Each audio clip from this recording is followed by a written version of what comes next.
lads, what's crack-a-lackin'? Merseyside derby time. KLOPPS final derby of his Liverpool career.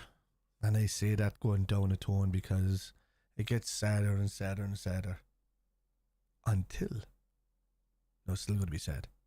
Until though, we get the new buy-in, Arnie Slat. So, I like watching a lot of things, man. I like watching a lot of youth games. I like watching a lot of, South American games. I like watching, I probably watch more of those things than I do like the championship, let's say, in England. I like a lot of, if I see that a team are doing well, I'll just keep an eye on them, or I'll keep an eye on something, to the side. But, hi Mark, how's it going, Redbird? How are you keeping, lads? So I keep an eye on them, and Arnie Schlatt, I think I even said let's. Anyway, I had him at about 6 on my list because I'd never thought Liverpool would go for. He'd be the type of manager that Liverpool would go for if he goes and does something like in Italy, with taking over if Inzaghi went somewhere else. If even the Roma job, I don't even know if that was being taken over yet. But I thought that Henry, how's it going? And I thought that that he would go to those kind of places first, and then like clubs like us, we'd be battling like United or something for him. And at the same time, the Ten Hag is gone. If after whatever manager, I really thought Liverpool were going to go for like a scapegoat type manager. I was trying to make sense just in my brain because I didn't want Jose Mourinho. I would have taken Jose Mourinho in 2007 or 2006 or whatever it was, and I would have taken him then. But no, not since. But it's just I could have seen that thinking if the club went for that, because you seen him at the game the other day, and I'm just saying, you call 2-2 and you get into it. But it's something that it's something I didn't want to envisage. But if I did, I can understand why, because he was the perfect scapegoat for the club. So yeah. But I had a few on my list that I thought Liverpool would go for. Like, I was excited by Amorim first, even before the Alonso talk. So I'd always had Amorim as number 1. Number 2, I had Alonso. At number 3, I had Ancelotti, and I'm just like, I know he's gone to Brazil, I know that, but I'm just like, that's my choices. That's who I'd want as a manager, or for a manager coming in. I want these guys to come in and be able to steady the ship. And that's 3. I had Emery, I think, as 4th. I had one more. Emery is 4th. No, Frank would have been 7th. But anyway, 6th was Arne Slot. 7th, Schmidt, the German manager, would have been 8th, because he's the closest thing you're going to get to Jurgen Klopp, but more defensive in minded. But he's the German manager at the moment, so there's a lot of things we can. Is Gakpo injured as well? Yeah, I know. You see, I didn't even see it coming up. Let me see. So I know, lads, I'm a bit stumbly tonight. I'm trying to get this. Why is that not big enough? Yeah. Why is that not big?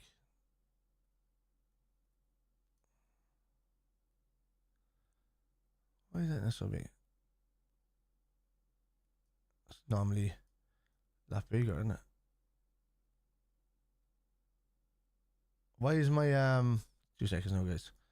One of my thing is not working at the bottom here. Ticker. That's on. Is that off? That back on now? There it is. Anyway.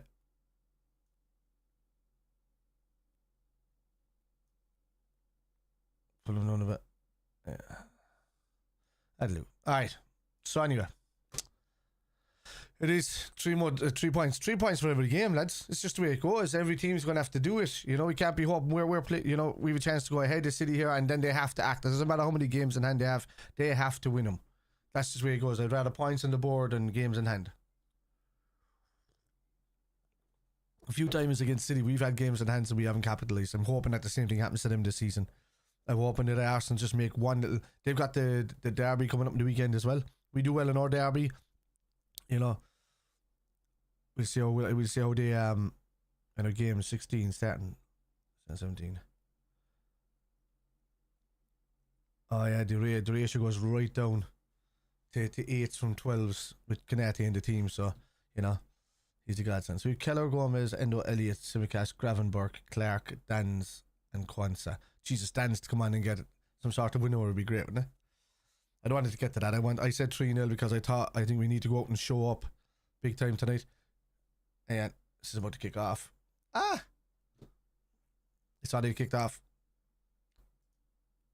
I had all this stuff ready the other night, you know that? So. 6, maybe 14. Where are we? Is your timing? Oh, I'm ahead. 18.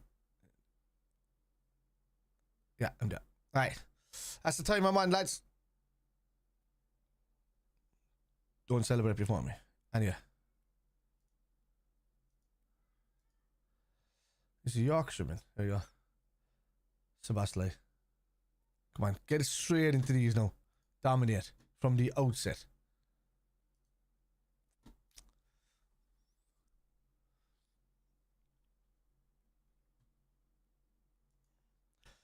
So lads, the derby. Klopp's final derby. Sean Dyche's first derby in Goodison. As the lad, when Sean Dyche took over, it was 2 Anfield derbies in a row.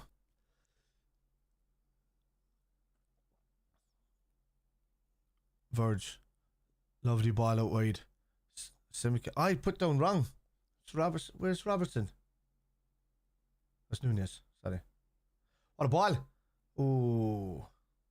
I thought I just seen Simicast there for a second because I read it on the thing and I was like, why is Simicast out the right? But it's NUNEZ.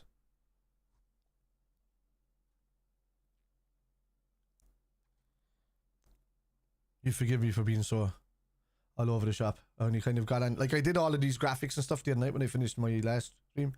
When I came on, it goes, dang damn it, I have to do the formation. And I came on at like 22. I was like, 22. Nice and ready, turned on everything, and he goes, formation. Trying to do everything last second. I learned my lesson. I did one last week, but I keep forgetting I have to edit it just before the game. I'll get there.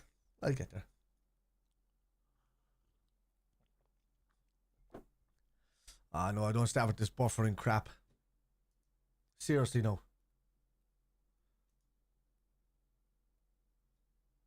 Seriously. I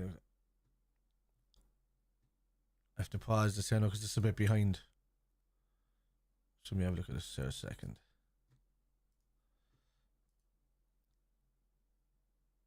Is this freezing as well?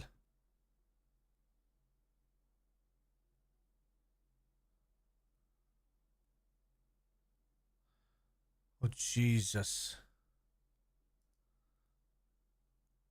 It's ahead. Hang on. Let me push that ahead.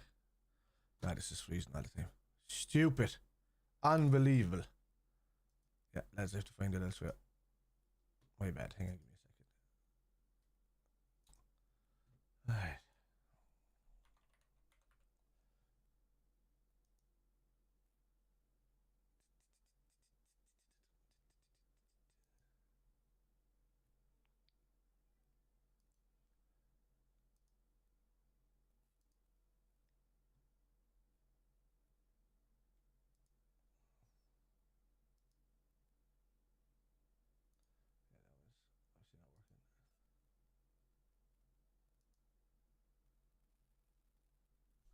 What is going on?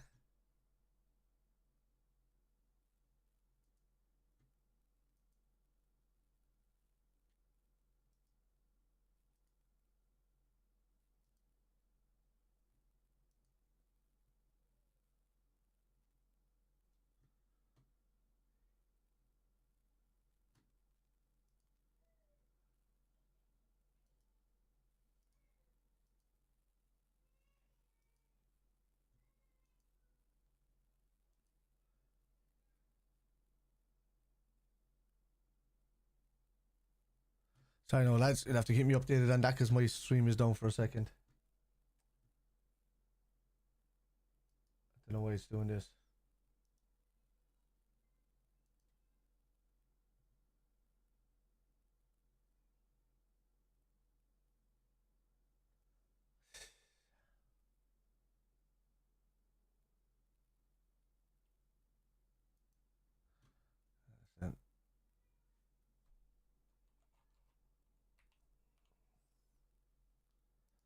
zero issues here.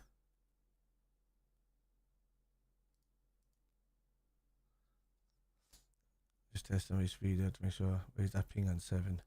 Yeah, but it's still up at 800 now. Download. The upload.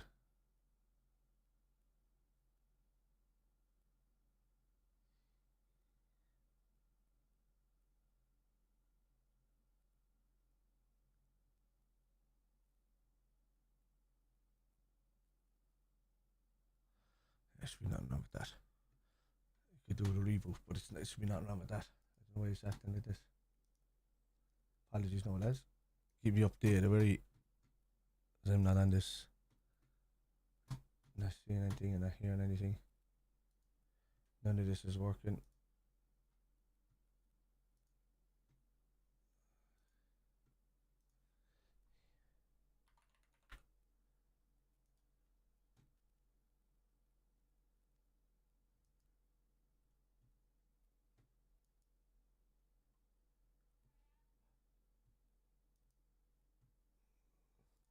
No, it's doing stuff. Is it?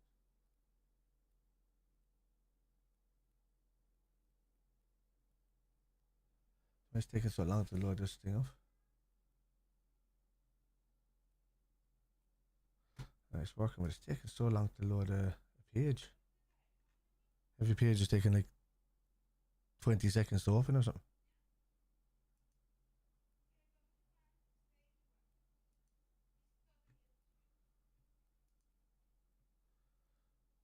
That was the sound. Oh, is that going to be a pen? Is it a penalty?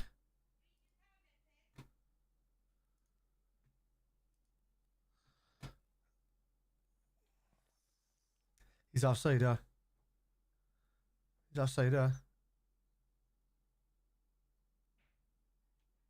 He's off.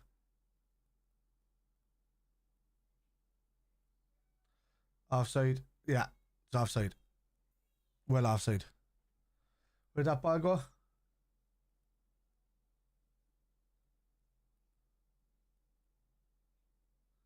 He's well off. He's well off. How can I not see that?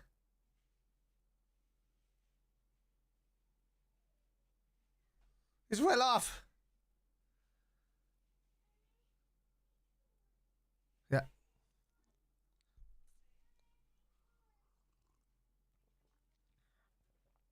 Alright. Yeah, my time is behind there, lads, so I'm a good bit behind there with the. I'll pause that. Yeah, I'm like 40 seconds behind. Nothing I can do about it. Something's going on with the streams tonight. So you're stuck ahead of me, I think. Offside. Yeah. And resend the yellow card now, please, ref.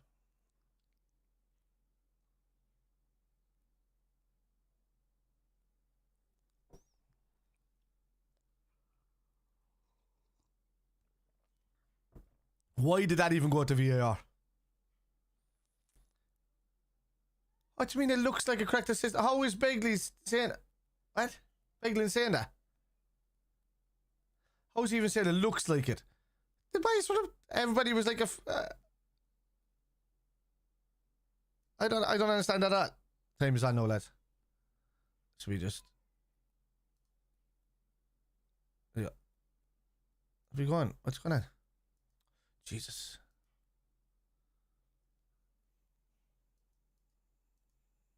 Fucking play it. There you go. Robertson. Salah. Oh, come on, keep it in. How's he getting? How's Robertson crossing like that, man?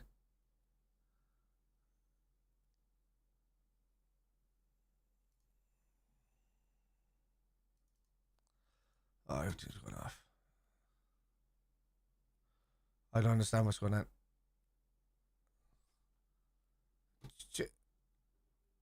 It's just changed to something else completely.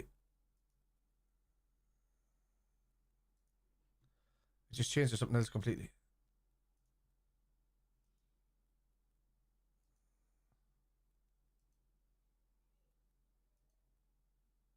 Yeah. The hell?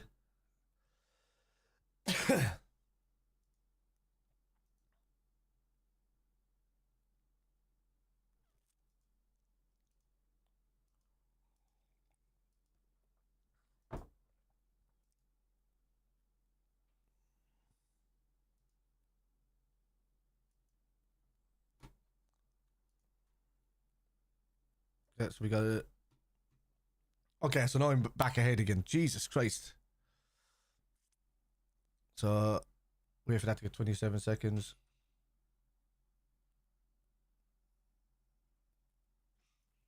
Yeah. There you go now. We're on point now, lads. There we go. I had no idea this even heightened by Liverpool. This, I don't care what kind of game it is, this shouldn't be heightened. With a better side, just go and beat them.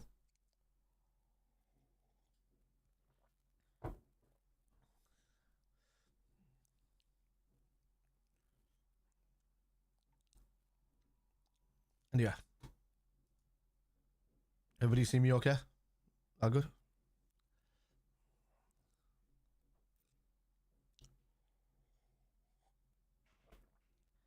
It's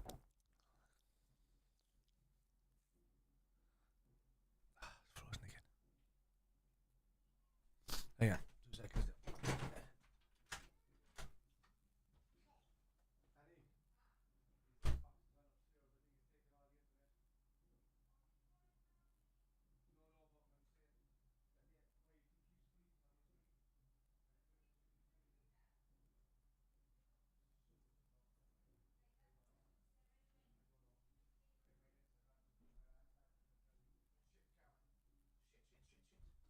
No, out you get. Out you get. Come on. Yeah, sorry, no, lads.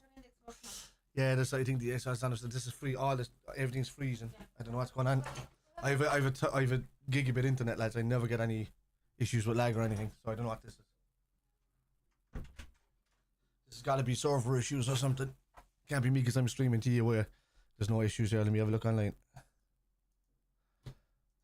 Yeah. Yeah, I'm here. No problem. You can see it here. Clear that out. Clear this out. I can't see any of the game for some reason. And I should be doing. Aye. And there should be something on Twitch. Why isn't Twitch live? Yeah, it is live. Facebook is also live. So just something going on. Don't know what it is, but everything is pretty freezing. And it's way worse on this, so I might as well just stay. This guy.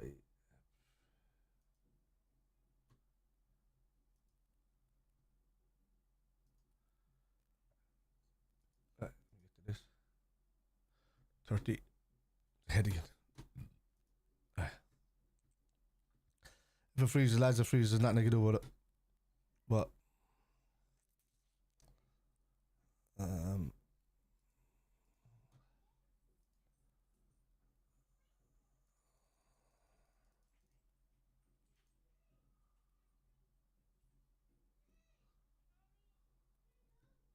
sit. Come on now. We can see some of this game. 13 minutes on, I've only got to see about 2 minutes of it. And it's got. What's the run? Ball. Ah.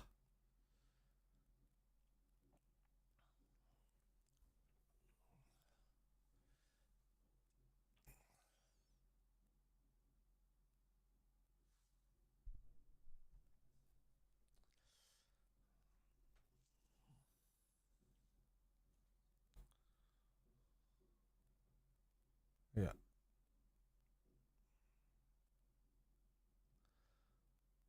Yeah. Kanate. Love when Kanate makes those runs. His passing's been phenomenal through the middle of the park as well. He picks out some beautiful passes to cut through the midfield. You can't let that happen, Diaz. I know you're walking back, dude. You can't let that happen. He can't wait for the ball to come to him and then not go to it. He can't do that in this game. There you go. Go on, go for it.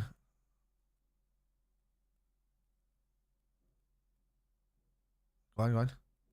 Go on, these boys are shocking. Come on.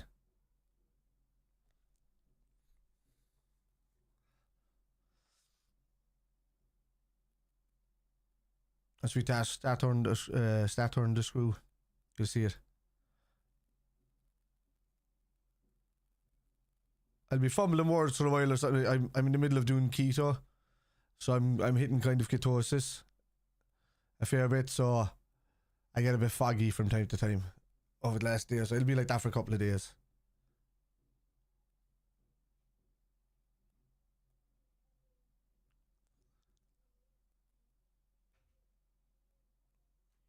Evil, ah, get across them. Well done.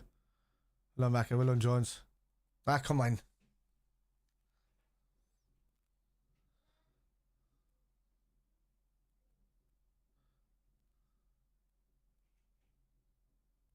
You won the ball.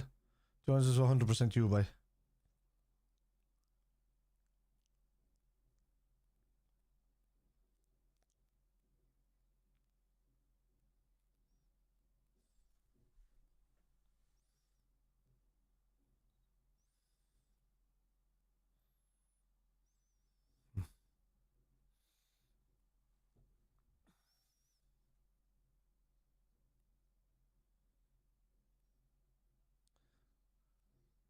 Save. What a save, Ali.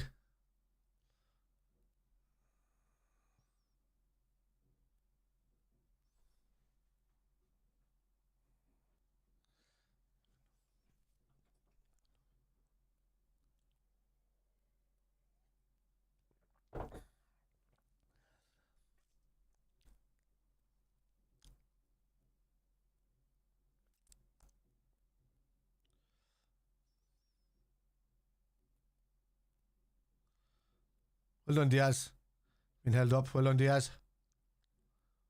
That's it. Just give him the throw where he is. Pushed in the back.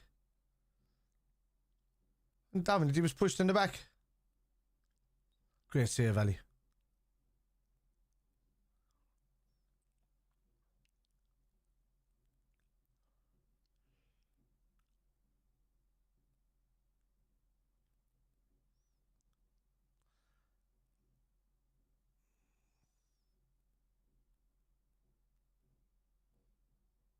Can't.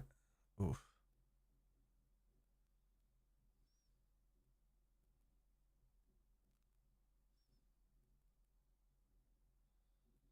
But we're always asleep at the start of a game.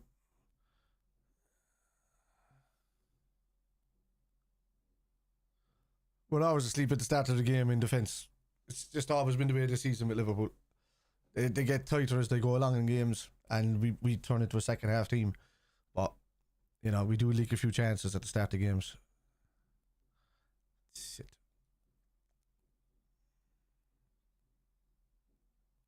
Have to be stronger there. No, no.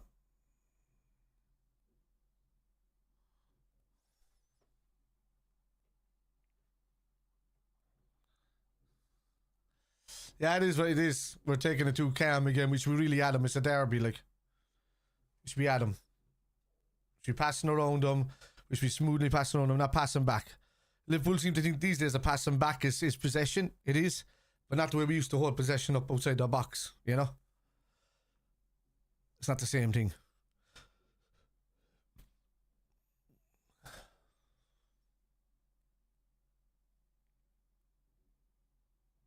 How's nobody got into that? Amaka. Oh, Jesus.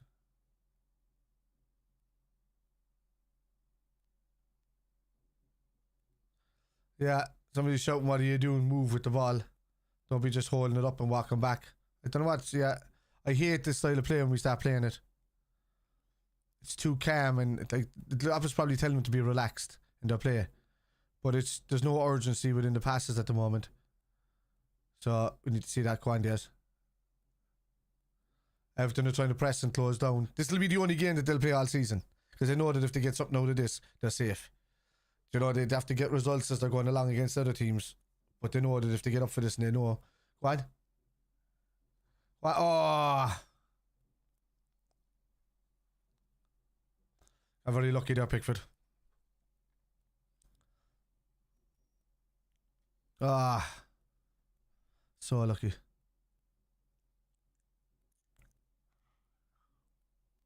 Right. Sit, Len. Sit. They hear the Everton fans screaming for a close down. Right. Go on. Go on. Is he off?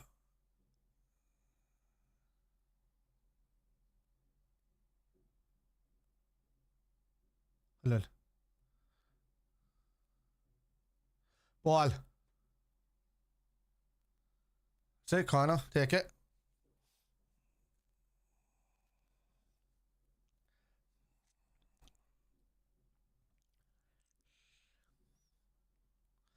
Is he off, yeah? No, he's on. He's onside. He's very much onside.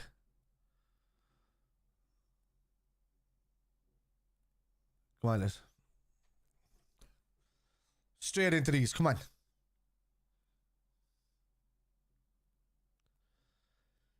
They drew a goal from headers from a corner.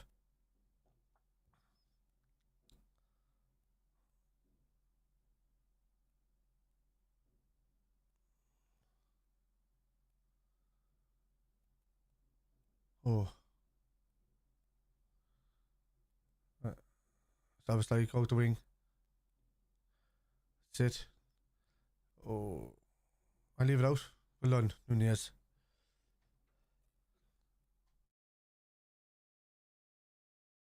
One 0 Bournemouth, is it? Who are they playing? I didn't even check.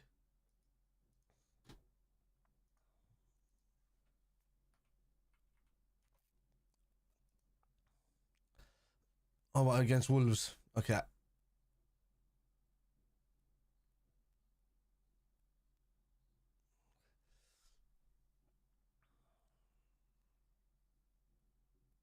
Ah.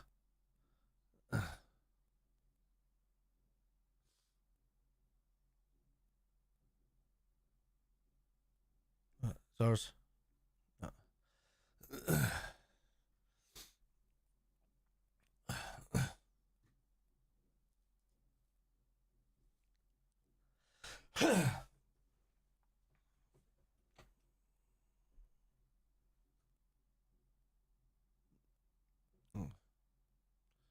Obviously.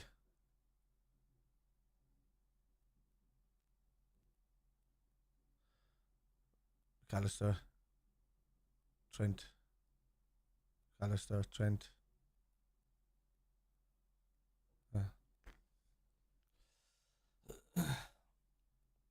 I was wrong with Gakpo. Did he say he did a knock or something? I didn't even see that.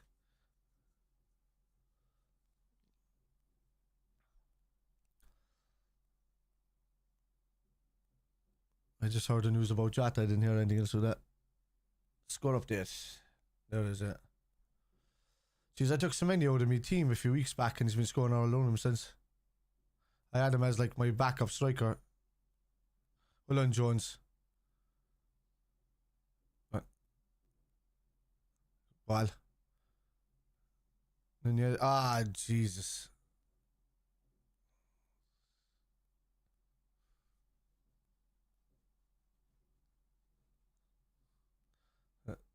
That's it. Come on, these are shite. Chelsea beat them 6-0 last week for feck's sake. And Chelsea are shit.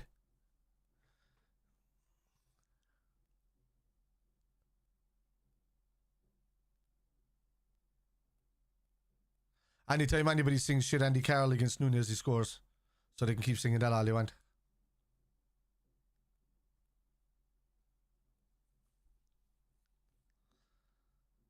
Canate, what are you on them, man?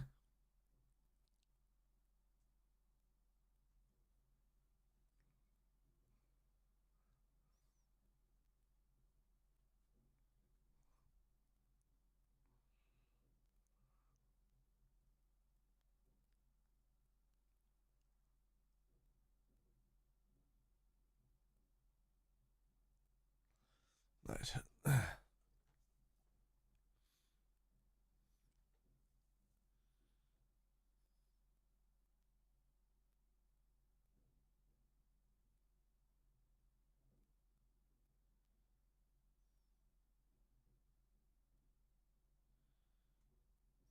Right, well done.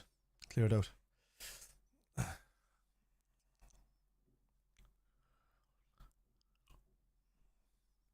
They shut this crowd up pretty fast, and they do shut up once you score against them.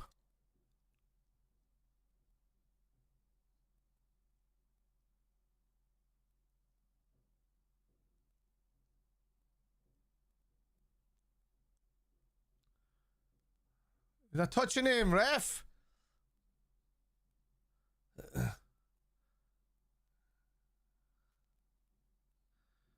No, but Jones is not doing. Jones just stood his ground. Your man went into him, and he gave away a free kick.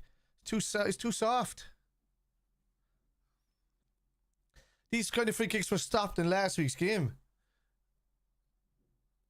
and it was great. The Fulham game was great. You would have to be physical. You would have to be like a football game without being nasty or like that. But these boys are just kind of falling into each other and touching off each other, and this fella's giving it away. Jesus. So Trent, you got to get that ball, dude. Jesus, get it out! Oh my God, that's a goal. Ah, no!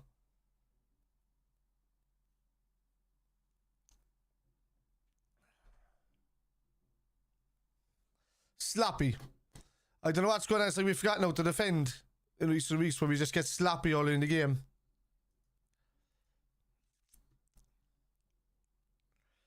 Somebody said something about a handball there, but I see.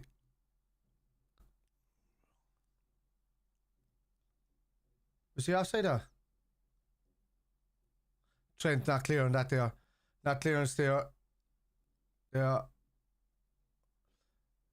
Oh, McAllister was going to whip in it, but it hit off Kanate's leg. That's offside, is it?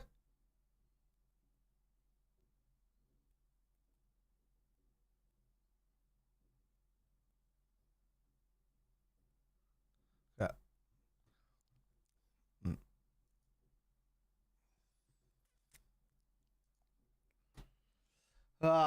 Why am I not getting any?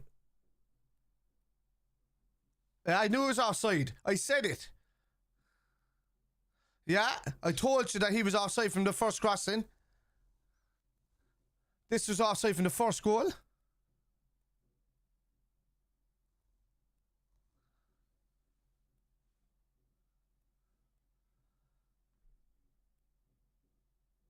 Alright, Rumble, I have no idea who you are though, by the way, so I don't care. Alright, it was offside.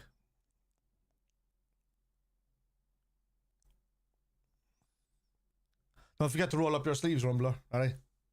Get the hair manage you out.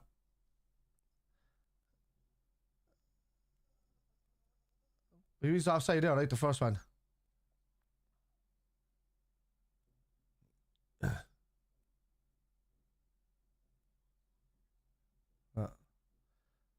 No, is it a goal? Because I mean, he was offside in the first one. Where's the lines for the first part? Alright, goal.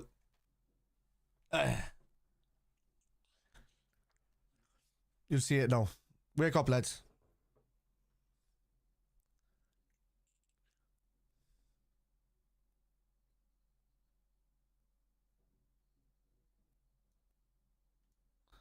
What the fuck is it? Oh, it's on. It wasn't popping up, that's why. Sorry, lads.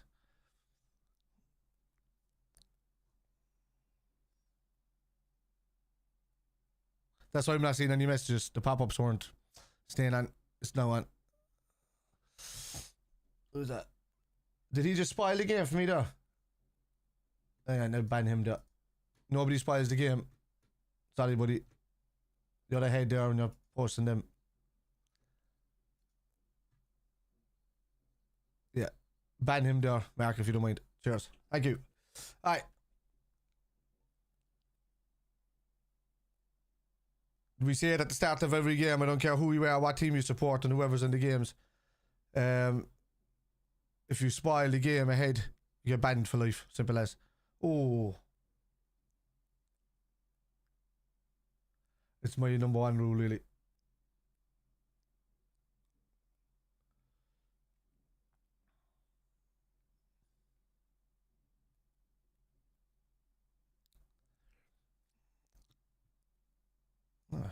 We'll take over now, lads.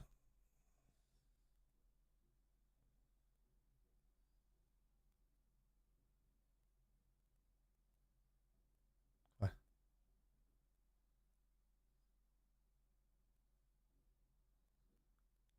We know Shaq. Just force him to run around you.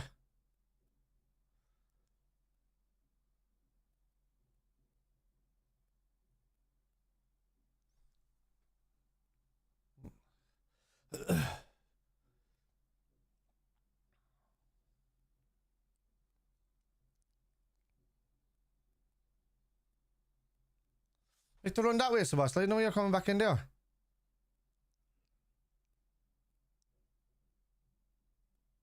Go on. Get in the box. And Jones. Cross it. Free. How is that not a free kick now, ref? You're giving 5 to Everton down there. He get the exact same free kick that Jones just gave away a while ago. It just happened to McAllister. Exact same free kick and he gave nothing for it. And this one was behind him. At least Jones was in the side of him.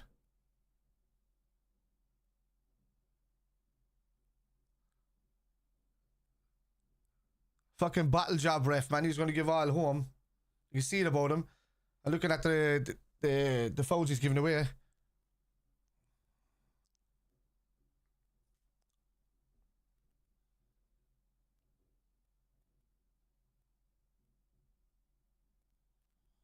Ball.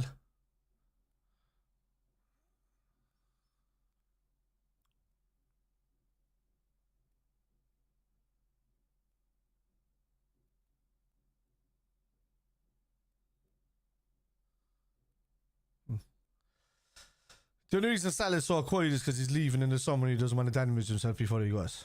That's why. Usually what happens to these type of players before they leave. What? What a ball. I'm well done.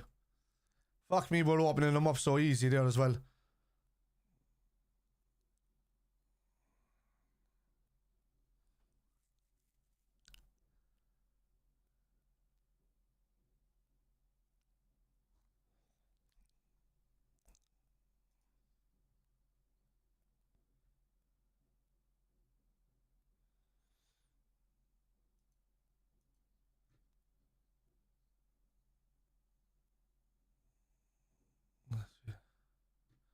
Don't know why the pop-up sound coming in.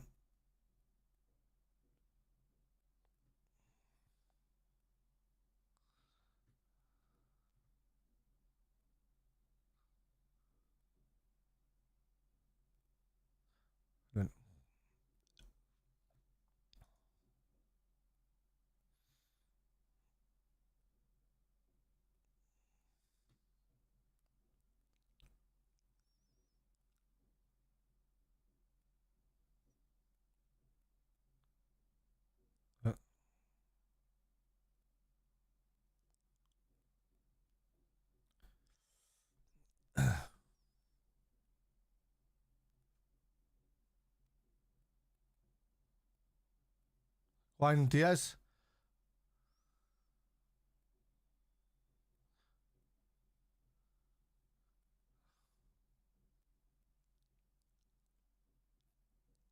Hold on.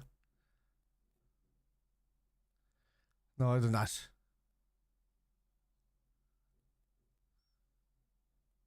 Ball out to Sebastian. Get in. Brilliant ball. Ah, brilliant run.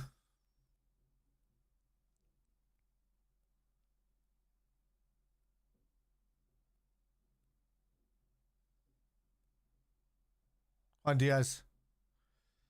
Well done, Diaz. Go on, Nunez! Oh my god.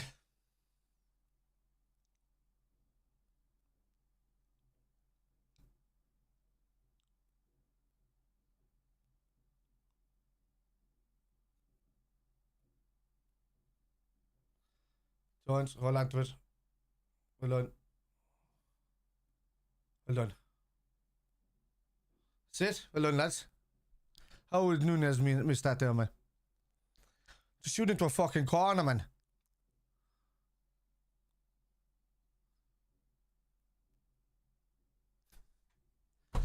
What happened to McAllister? There was a poor ball. Oh, he's on as well. Oh my god. Just gotta finish that. Okay.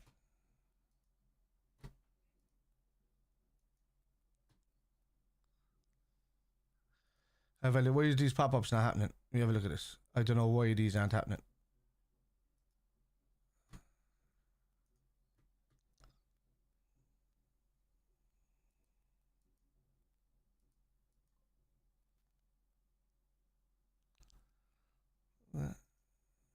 How's this popping up? Alright, don't I know. Okay. Maybe. I don't know why the other ones. Maybe if we get a. Jesus, Man United losing to Sheffield United.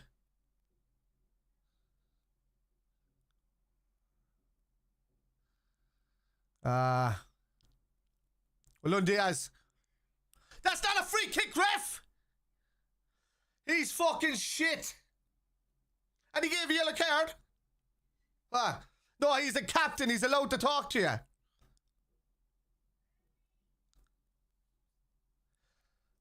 That's fucking shit from the ref. Shit.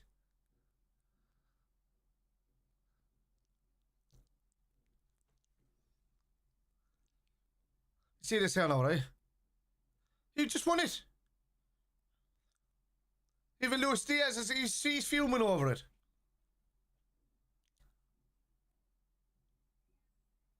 Van Dijk is the captain. He's allowed to ask the referee.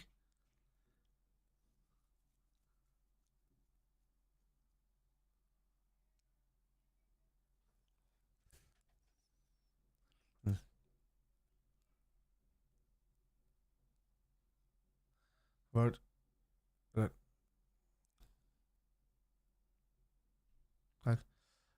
It's not rolling, ref. You put it on the floor. Oh, Canete took it away from McAllister.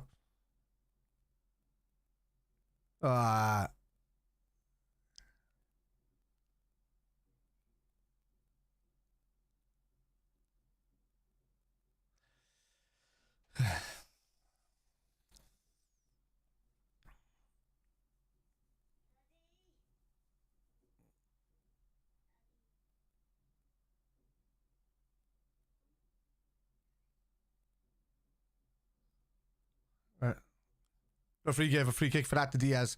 That's not a free kick. I'm even saying it there. The referee is anybody who's falling over, the referee is giving a free kick to. You just have to be theatrical about it. No, it's not Peter Node at all. This referee's just been shit, and sometimes referees can ruin games as well. No, we haven't stepped up yet either. But for the amount of free kicks he's giving away is nuts. Nuts. Trying to great ball. More Salah. Time.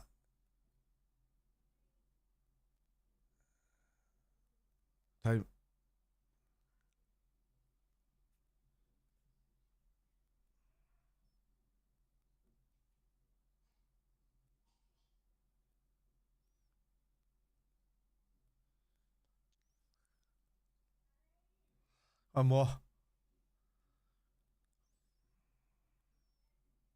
No.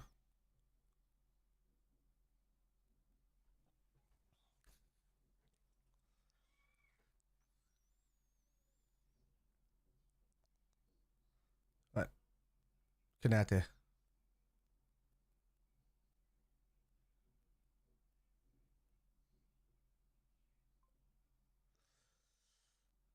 And the Hughes just clap the place. No, they don't. The fuck you smoking?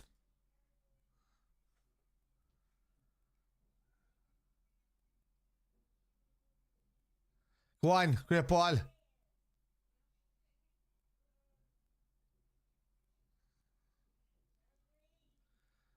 Oh, Liverpool fan.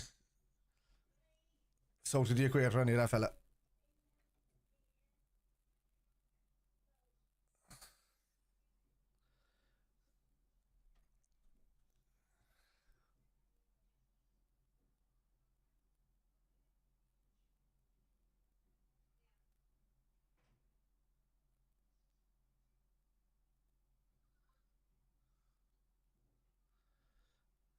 No idea what that means.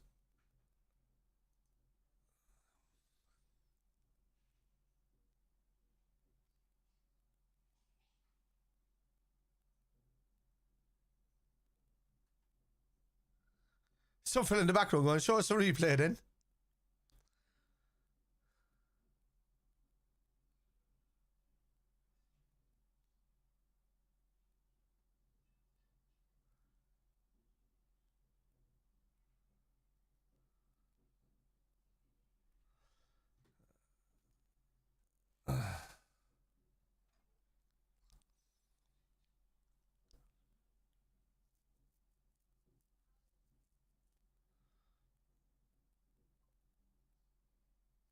Yeah.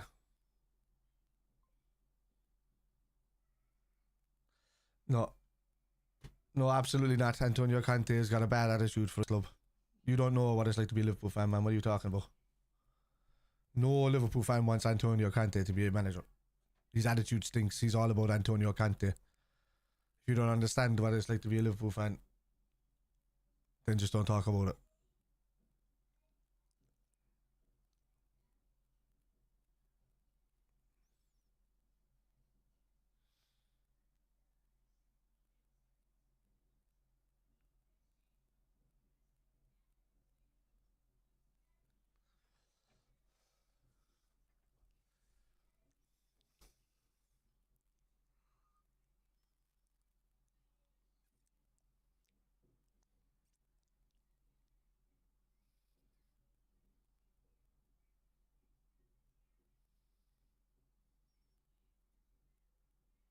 Oh, that's not nice. His ankle just went from underneath him. That's the same kind of injury I had years ago. That's going to keep coming back for him.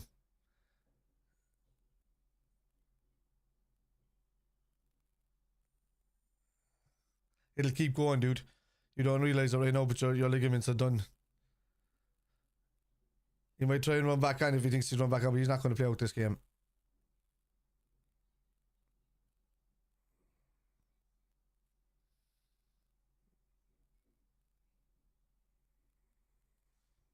What? Yeah. Scott. McAllister. Yeah.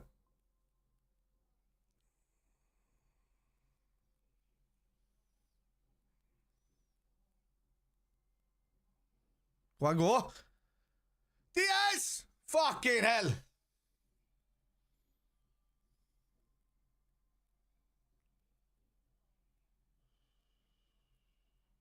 Headed on. Beautifully headed on. Oh.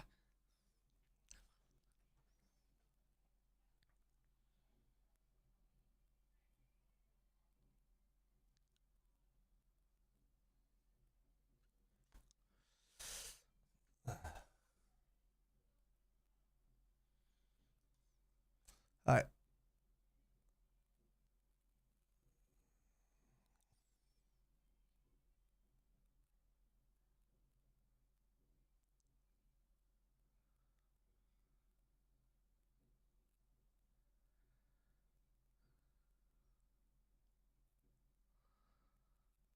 He's not going to last this game, McGillen.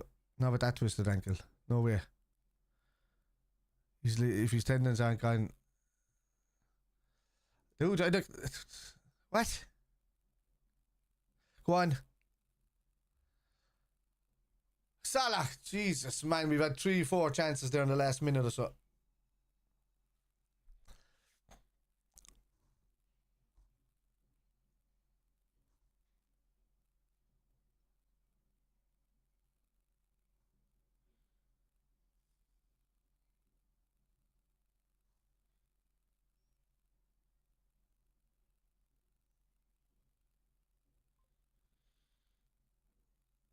Right.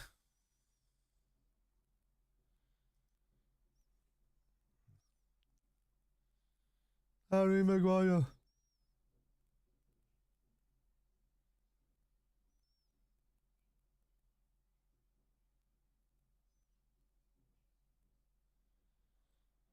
That's a record goal.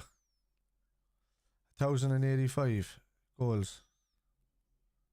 That just means that defenses are getting shitter. Right?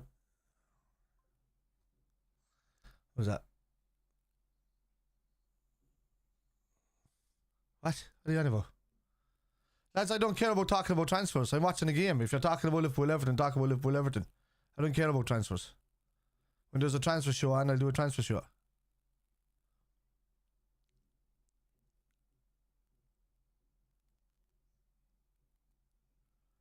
Six minutes at a time.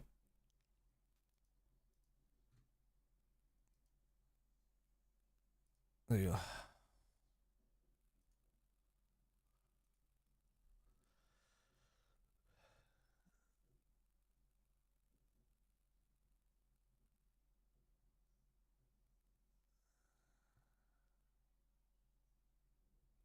Yeah. And what? Mo's been slightly livelier.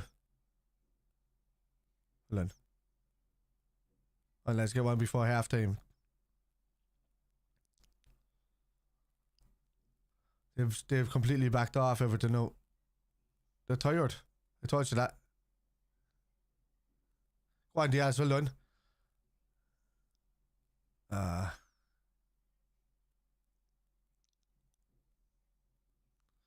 You can't.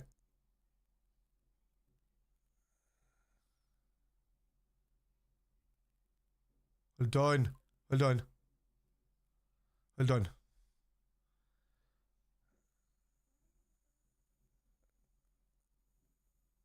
What? Yeah, never.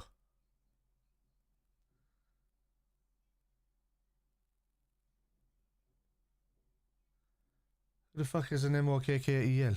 Who's that?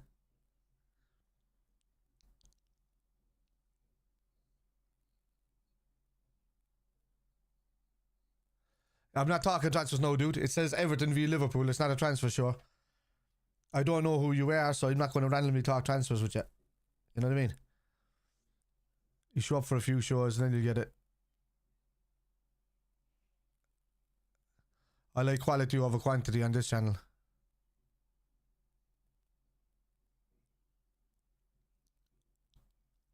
Offside there. He's offside.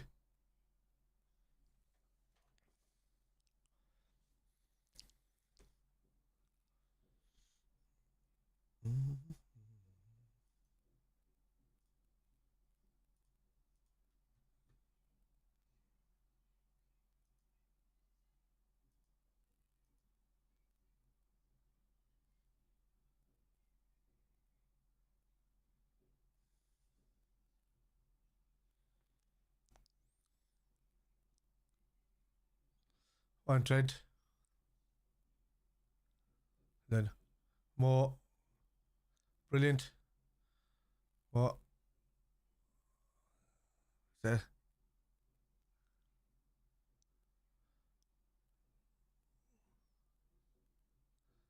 Ah.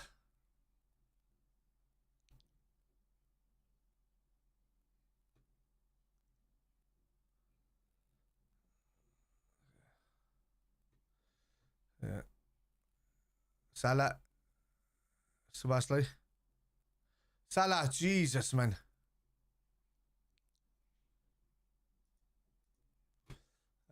See, two boys are not normal fellas. Alright.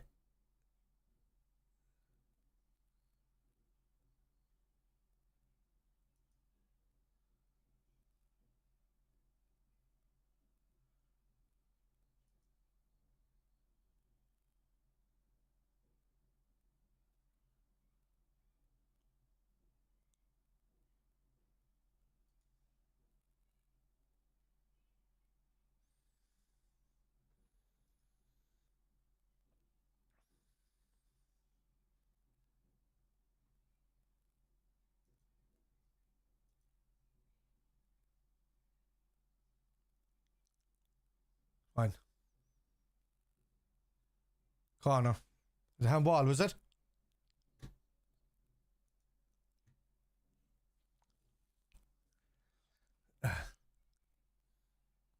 Yeah, those two boys weren't real people all there and fake accounts.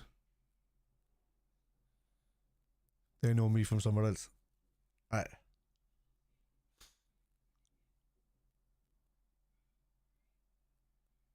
Robertson with the cross.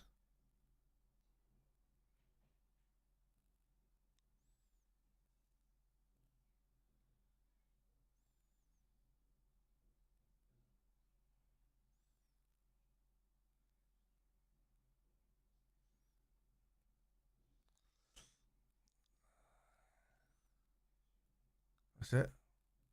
The ball in the box. Oh. Well done. Half time.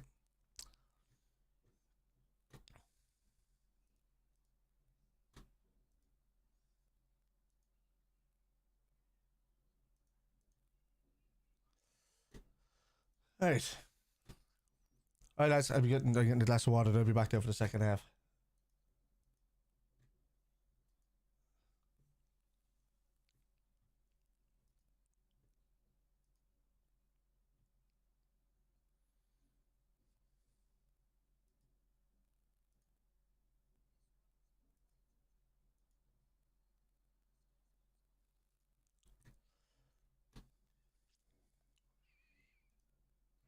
Right. See you in a bit, lads.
Shagalaka lads back for the second half. Don't want to see that show from the first half. Let's go. And yeah, it's not starting yet. But oh yeah, Mark, I know. That's your first story. I know. Yeah, I suppose the banter. But can you really have banter with guys that are that stupid when they say the things in the same sentence? Hey, good stream. But look, you're going to be relegated. You know what I mean? It's just the complete opposite. Hey, I'm going to give you a compliment, but here's my stupidity. I can't be there. I'd rather a good debate. I'd rather people like come at me with proper stats and come at me with proper things, and then I'll take them on. That to me is a good debate, because then it becomes funny to others.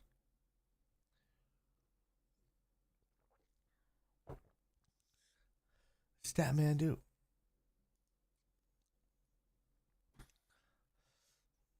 I guess my thing is running. My patience is probably running thin for the plastics out there.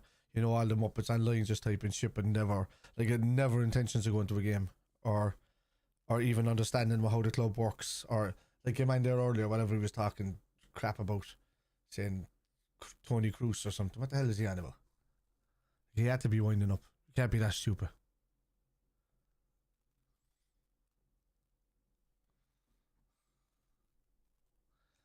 Yeah, sarcasm.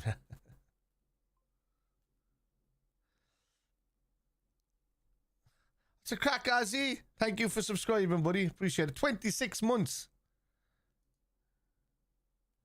It's crazy. It's not curable. Oh, well, nice to see you, Spider. Nice to see you too, Ozzy, buddy. As I said, it is coming up to the end of the season, the end of the football stuff. Jesus, Klopp was fucking putting back Achterberg there, man, just flinging it back, saying, get back.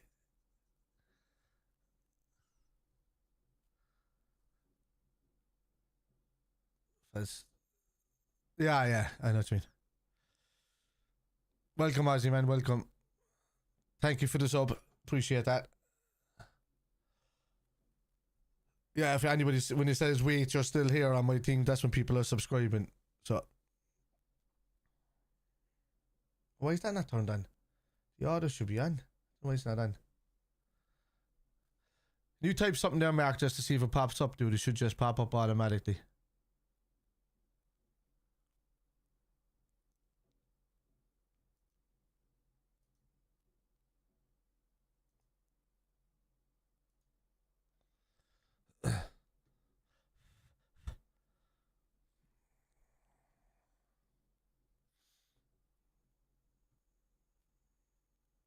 Oh, I'm anywhere.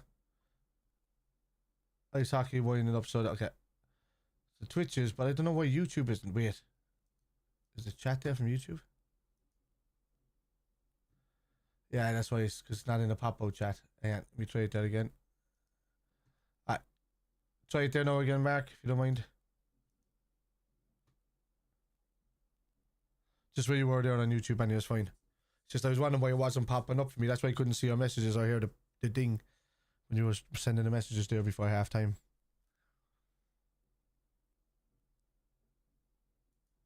There you go. Second half about to kick off.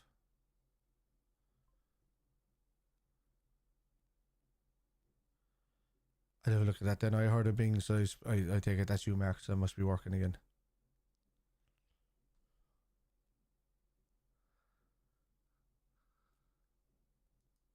There you go. We're away, lads.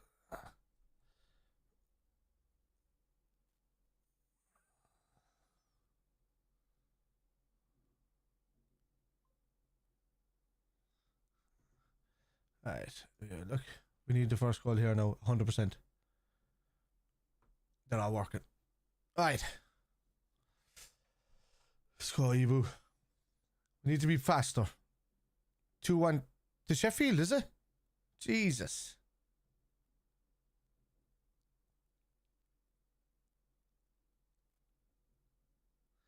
Poor.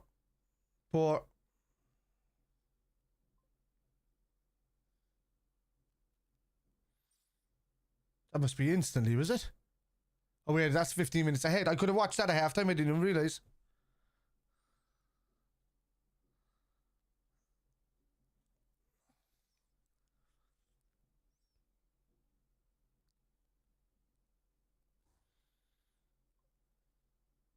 The working class folk cheer Man City while the Toffs cheer Man U. No, I wouldn't be working class folks that plastics to your Man City. Only people over the age of 40 are real, and their kids are real Man City supporters. Anybody else have just jumped on bandwagons. If your father was a Manchester United fan or a Liverpool fan and you're a Man City fan, you're a plastic. Wolves on that. Go, Robertson. Oh. Not enough people getting into the box. You know that?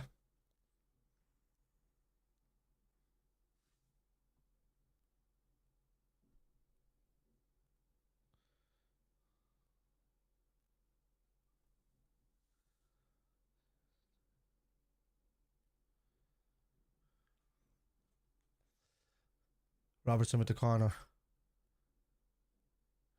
Oh, Van Dijk gets a header. Lovely header on as well, just straight into Pickford's arms. Yeah. We're winning headers. He's got to head that to a corner though. Score update, yeah. Everton Diaz. It all depends. If you're a season ticket holder and all that, you know, you're paying about 900 quid a year. 900 pounds, I should say, not even euros, about whatever that is. About 1100 euros, 1200 euros. If you're a season ticket per seat, but like me, for the what's it called? Ooh. For my tickets in the Anfield Road and for the hospitality, mine are about £6,000 a year per seat. So it's about £18,000, about €21,000. Yeah, it is.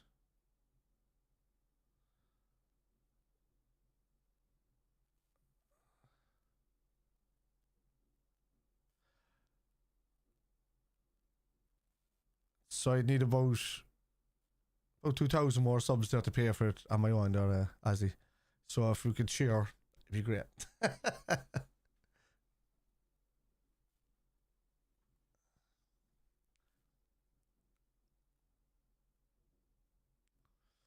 Yeah. Verge. Yeah, into Macca. Nobody making the underline. I don't like that. Palace 1-0 up.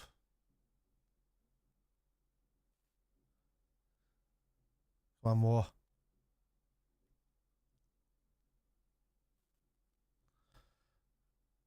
Like in my entire time, I don't think I've ever seen more Salah so quiet.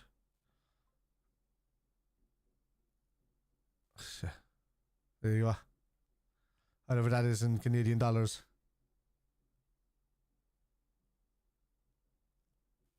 And you.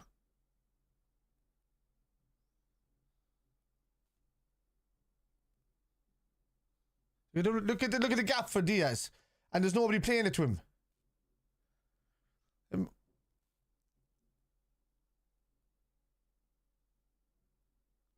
Always Diaz drifting into that space, man, and nobody plays it to him morally. I never understand it.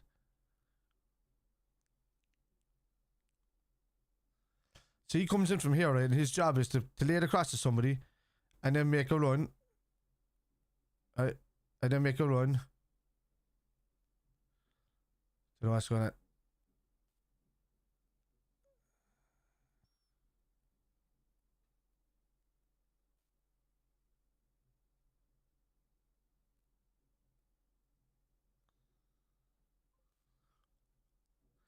As he is all money though. Great ball! Oh.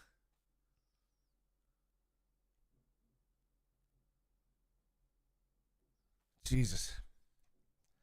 Great ball from Robertson there. Robertson started putting in the old crosses that he used to put in.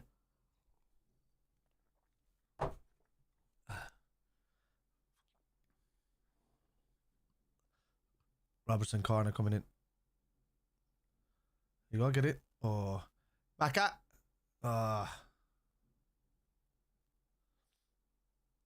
Wolves goal disallowed. Okay. Well done.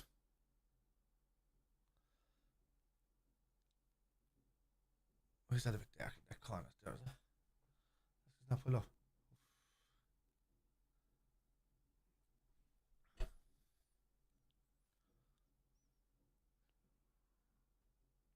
Crystal Palace are up 1-0 against Newcastle.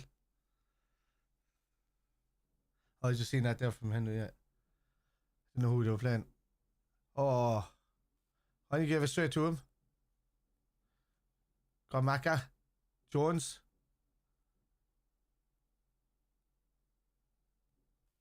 Well done. Well done.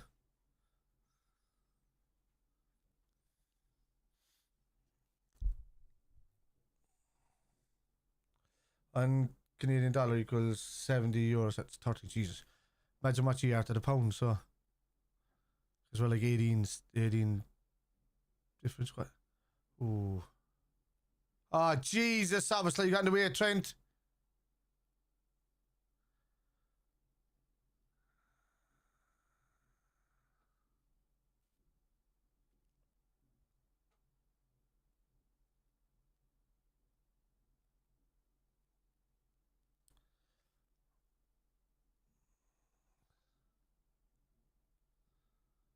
On Diaz.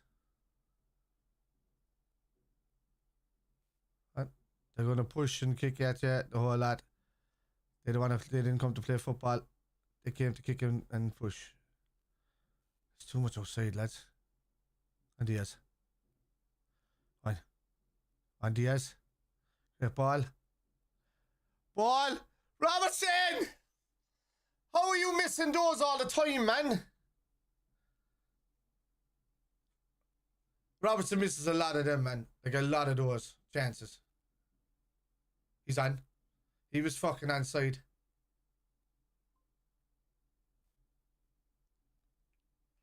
We'll get chances. This is the second half. Everton have already been tired since the first half. We'll get chances in this. We just need to be able to finish them.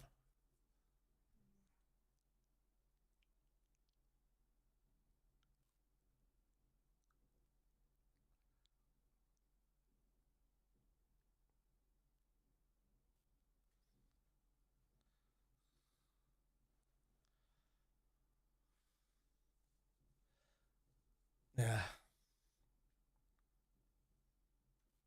We do need to score early in this half, though, man, just to give us enough time to go on and win it. We do.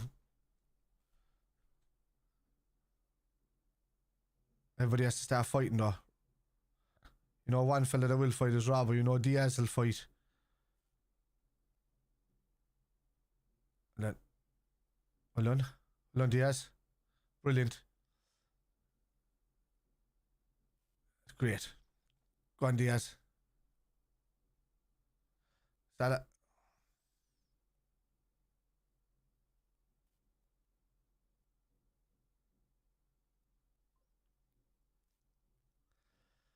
I kind of think that's too easy. Trent, why are you walking back, man? Why is Trent walking back there after he got done?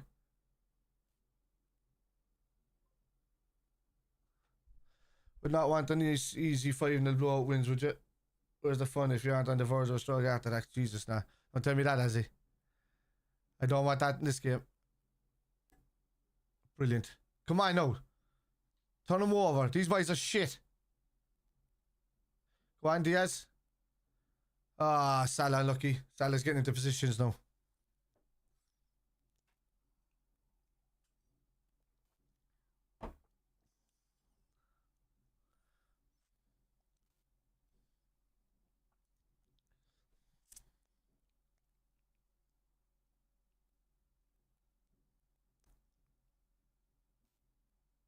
%86% to 14% in the second half. Come on, the fuck. Look, they're shocking. They're handing the ball back to you. Come on, that's it. Look at him up the line. Look at that ball. Outside of the football, and Sabah slides away.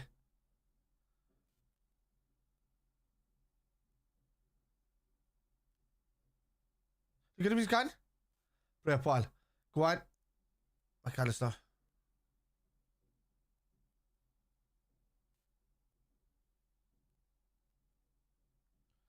Just gotta hit it long again.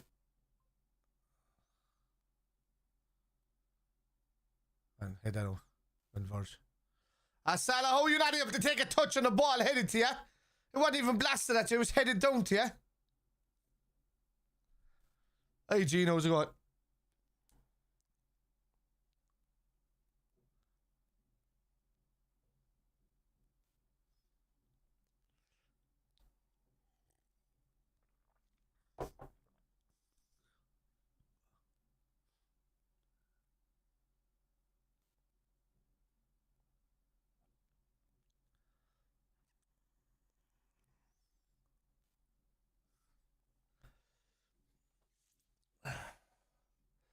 2-2 for it. Alright.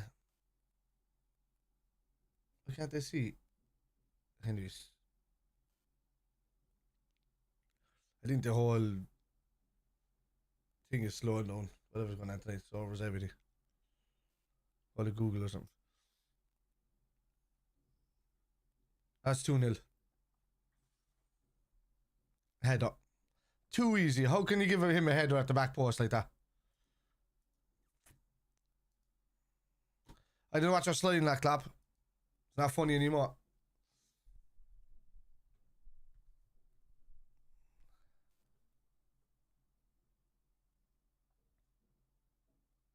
The fact that we're not scoring against these is just scandalous. 86% possession to 14% to get one chance to score a header.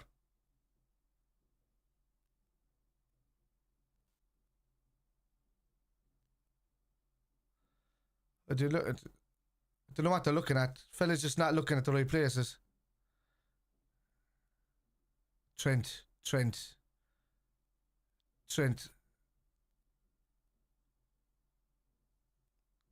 Alright, Ozzy, man, cheers.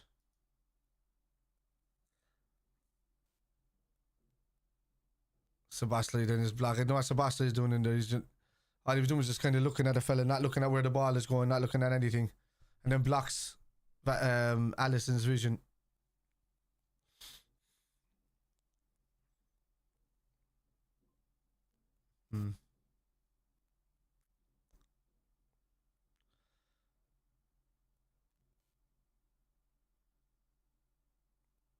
Now, where's the rush? Are you going to start rushing now? With a half an hour to go? I know everything's freezing on me.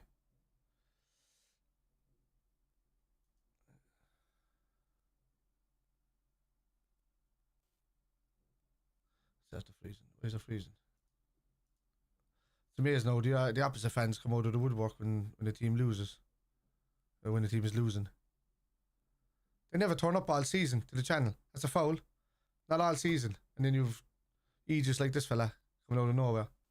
Probably, let me guess, no profile picture, no nothing.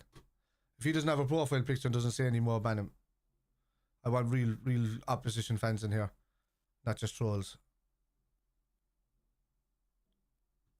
You explain yourself to me to get allowed to be stayed on this channel. That's how it works. You explain your fandom.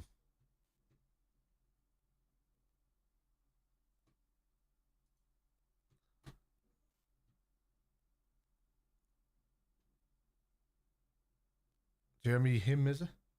Explain yourself. Explain who you support. Explain why you're here. Why you're saying come on Everton randomly. What's the reasoning behind it? Doesn't show it. Your name is him. Nothing about Everton on your whole channel. Why aren't you on an Everton channel supporting an Everton channel? That's the difference between Liverpool fans and you.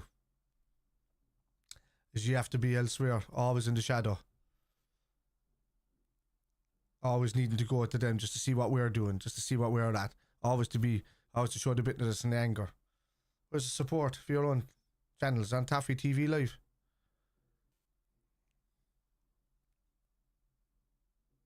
That's my point.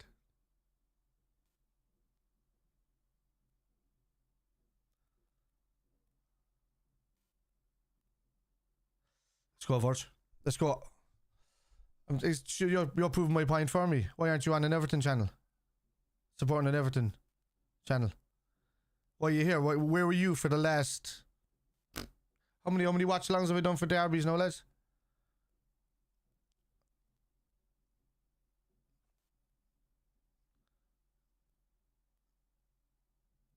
Come on, let's go. Ooh, let's go. No, you can. You just type it in and we're there. Nice and easy. I can find an Everton channel now by typing it in. Here we go, change is coming. Endo Kwanzaa.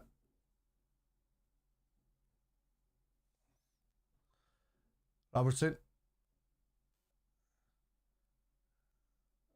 Yeah.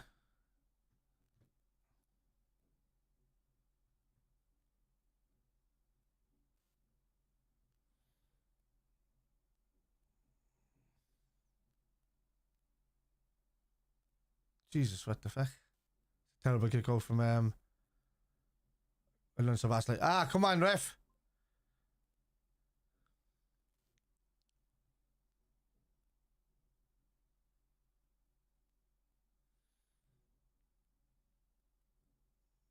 You can't find an Everton channel.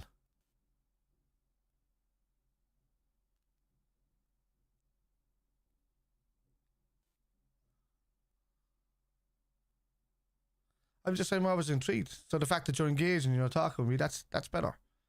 If you come on and just say that and say nothing, how can they take you seriously? Go. Come on. Alright, so who's going off? A fella, Sebastian has to be going off, I'd say. Jones has to be going off.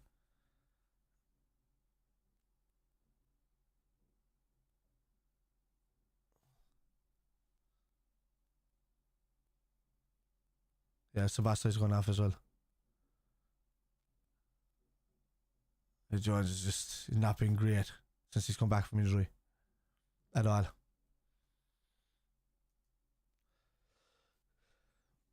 And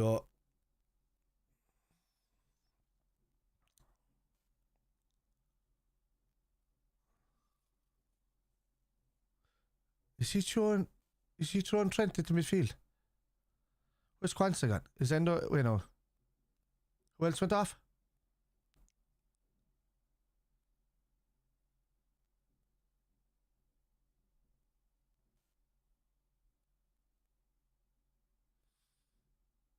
Endo. Ah, Jesus. The first thing Endo did is gave it away.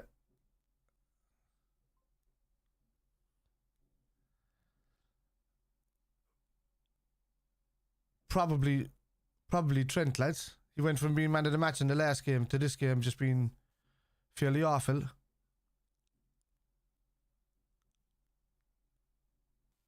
Didn't help Kanate at all. That's why I think Trent should be started where Sebastian starts. He's a midfielder. He's not a right back. I don't care how long he's played there. He needs to go there.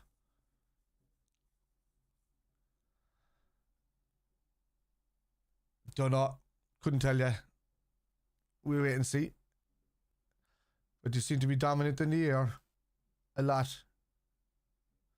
And like Everton, like they are dog shit. But for some reason they've turned up tonight. No corner. He didn't touch it.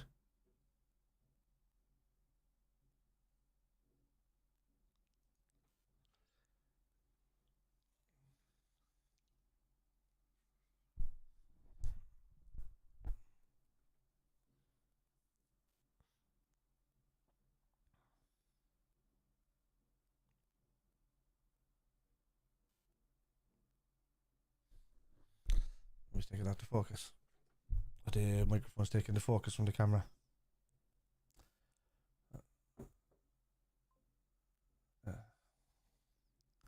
Scrap Tom. I was on it when you were going to show up.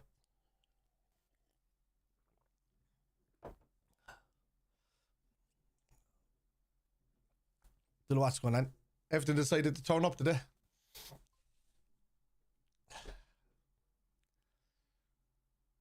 Yeah, it's just Trent has been very poor tonight, lads. I don't know, to be honest with you. Just gifting them the left hand side all the time, or right hand side. This is why you need Gomez in there and just move Trent forward. I didn't see a point in bringing on the third person there. You know, Kwanzaa's and he's at taking off Kanate. But Kanate was at most fault because Trent left him free.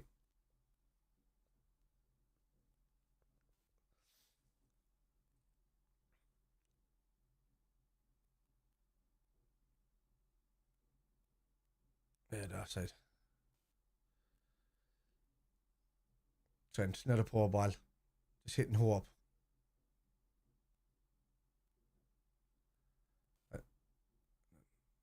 Nobody's running. Everybody's like holding position somewhere. I don't understand why. There's no closing down. There's been no gegenpressing all game.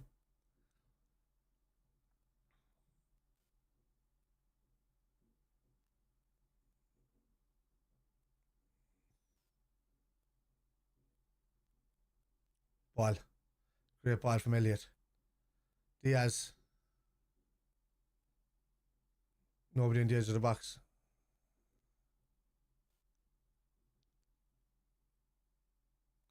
On Verge.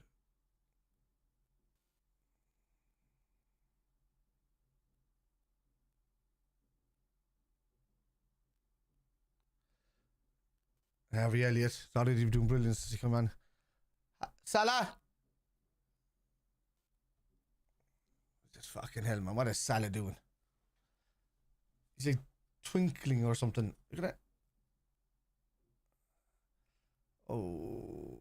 It's a nasty tackle to his leg, though.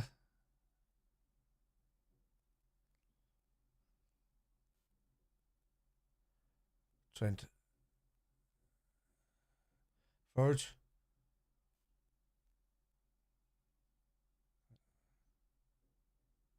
Not free kick, though. Come on. Let's go. Everton is just holding the lead now. They're not going to come forward. They're just going to counter-attack all game. Come on. Get in the box. Oh, why didn't Pickford catch that? He's dangerous, Pickford, man. And Verge, yeah, there's Verge. Nunez. Brilliant ball. Ah, come on. Liverpool gain momentum, yeah. Yeah, they won't be able to, Clarence, yeah, you're right. They've been dead pretty much second half. You know, it's been 86% to 14% the second half. And Everton had one chance from that header from Cavalier, and that's it. And they scored it. Nobody in the box. Get in the box! That's a free kick there.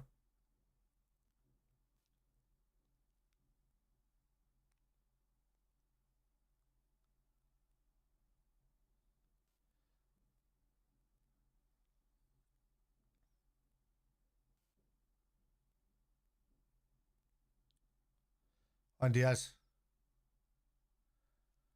Oh, he hit the post. We can't buy a goal. We can't buy a goal. Salah. That's it. Go on, do it. Robertson, corner. It's a corner.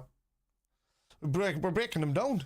Do you know what the problem is, Mark? There's nobody getting to the edge of the 6 yard, or like between the 6 yard box and the 18 yard box. Nobody's getting to the penalty spot. They're all just hanging around the edge of the box. They're like, why doesn't need 5 of you out there? And there's only Nunez and Salah maybe dangling around the place. Nobody's running on late. Robertson. That's a poor ball. And Harvey. Yeah. Great ball. Says Salah. Oh, no, ball. McAllister. Diaz. Jeez, we're all over him here. Oh, it's freezing on me. We're fucking all over him.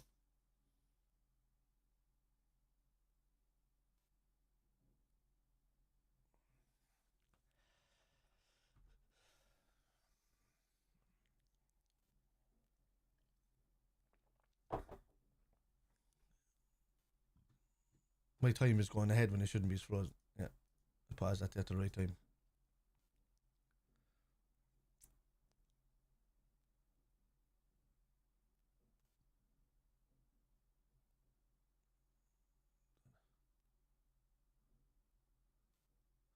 And he will Endo. Why no Endo, bud?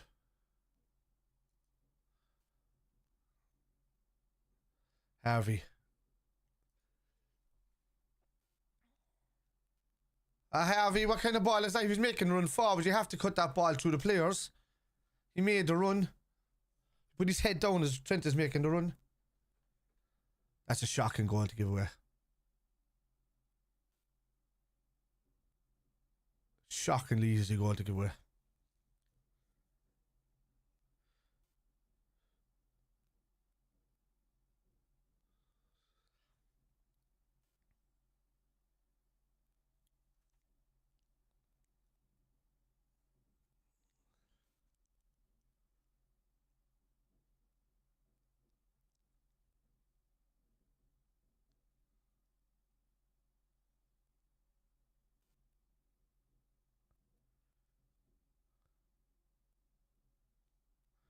Pretty sure I can hear the small full of shoes in the dryer in the next room.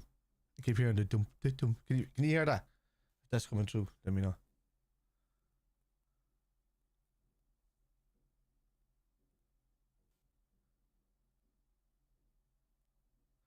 Converge.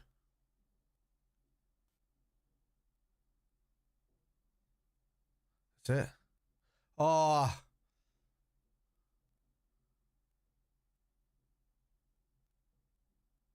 And Diaz, great ball. Robertson. Fuck it, Robertson again. Same position.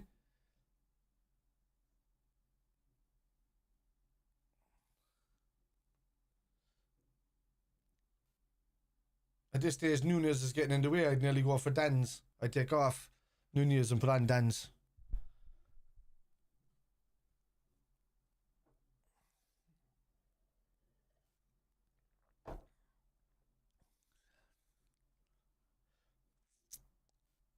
Come on, lads.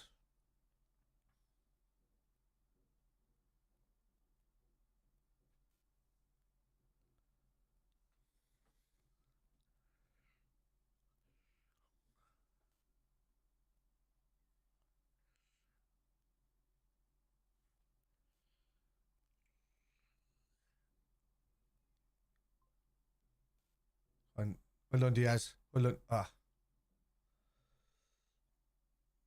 Who's son of Ozil?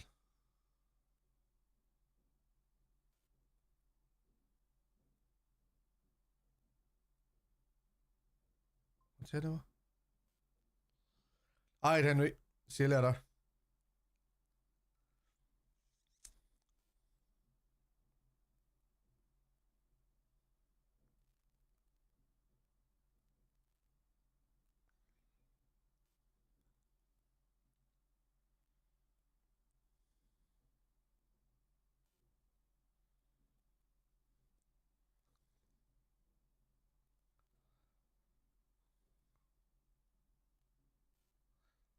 And that corner. What?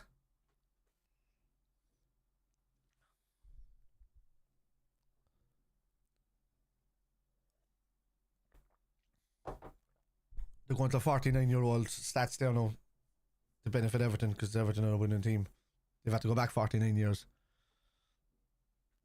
to a 3-1 win against, was it Bayern Munich and was that?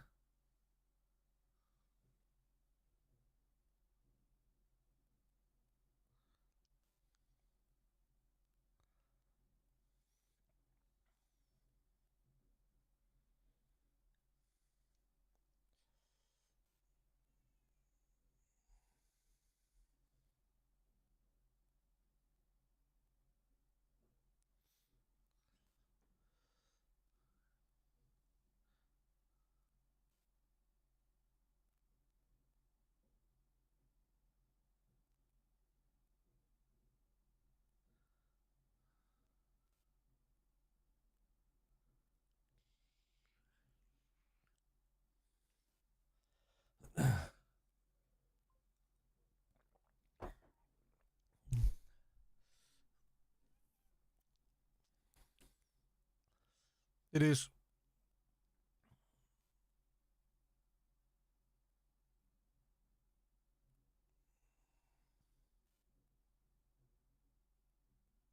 Well done. Come on, Robertson.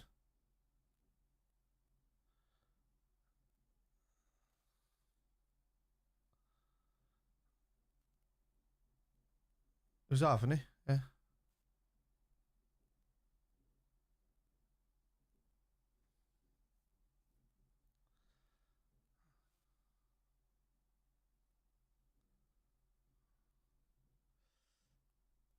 '27 goals in plus 76 minutes. Come on. That's why you never give up until the last second.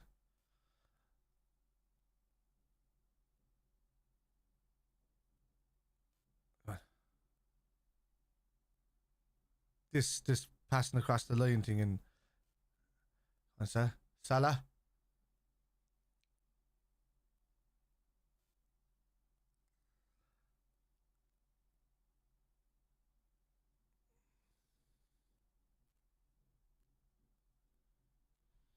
What else we got in?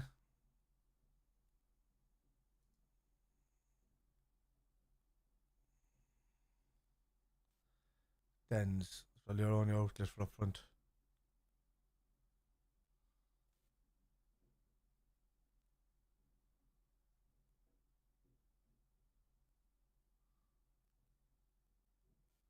And well done.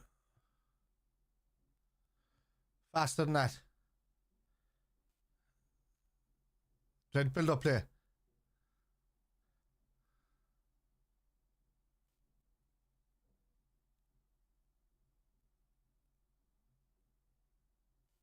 Happened there. You're just standing him.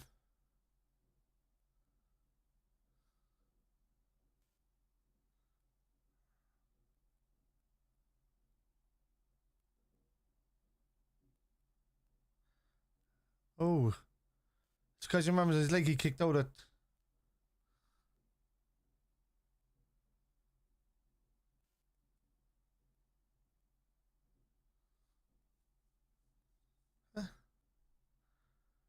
What? Calce doesn't do anything.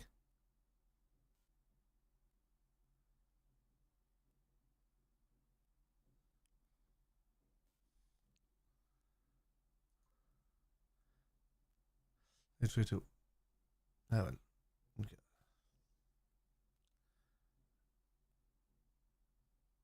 Oh, there's all the rest of them going to the all the same. The Palace still beating Newcastle. See, all these teams are pretty much on the beach. They have nothing to play for.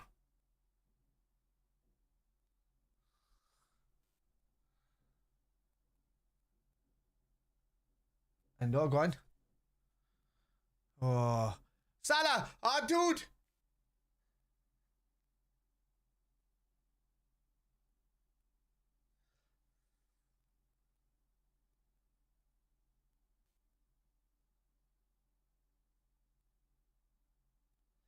How is he shooting it there? Like that?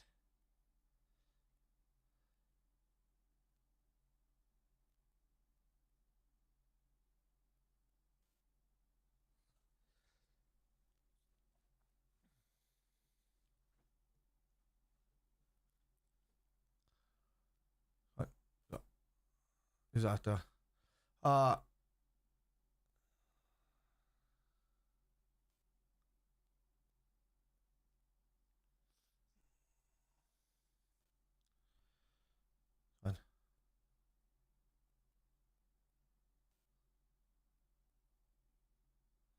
1. McAllister. It's too easy.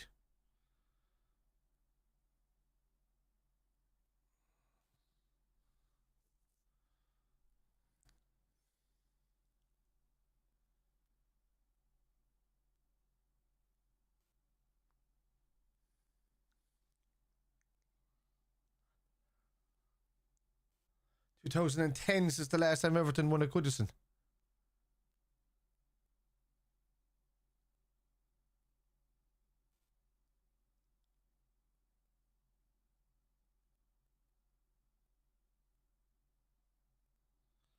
What's that?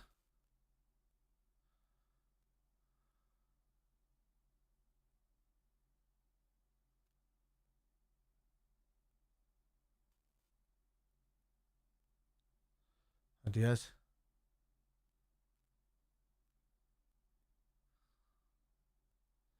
Don't know what's going on with their shooting. Everybody's hitting, just skying it. Everybody's skying it.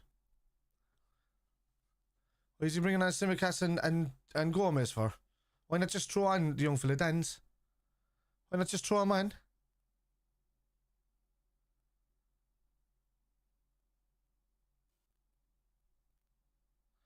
So that means he's taking off Trent and Robbo to change something in 10 minutes.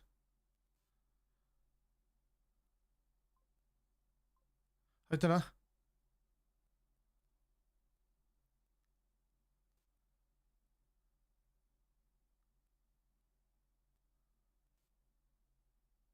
We need a striker. Nunez has been shite.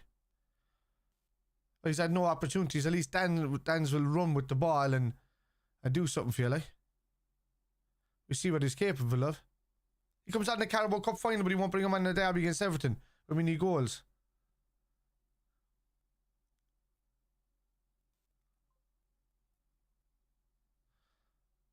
I think Klopp is just too fair to play all the senior players. Like, ever since the lads came back from injury, Clark hasn't got a run out. Dans hasn't got a run out. None of these lads have. And the thing is that they were being effective for us.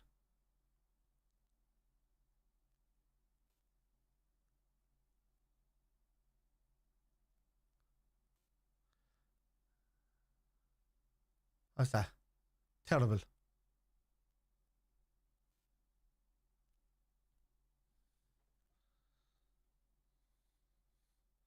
Geez, even a draw at this stage would do us, because we'd still be within 2 points. You know what I mean? As long as you're winning a game, all Arsenal have to do is fuck up, and all the City have to do is fuck up once. It won't make a difference. You can still catch them. But not getting a draw is not good.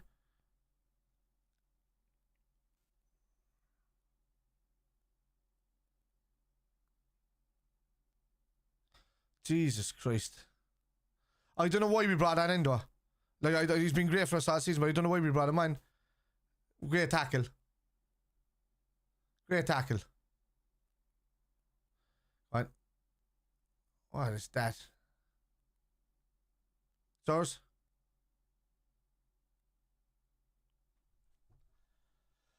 You see this? Great tackle. Very forward to it. Yeah, train going off.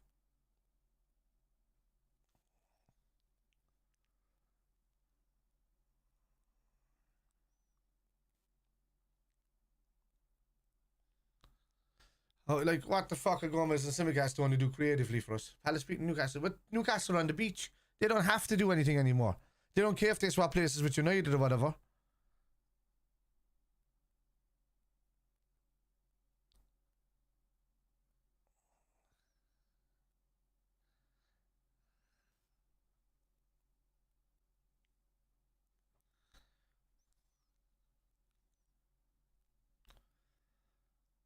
If you'd have said to me tonight that we didn't score against Everton, I would have laughed at you. Look at Harvey Elliott. Why'd you play it out to where all they were? Look at Harvey Elliott. Elliott's completely free in open space the other side with a space to pass through to him. And he manages still looking to the left. Don't get involved.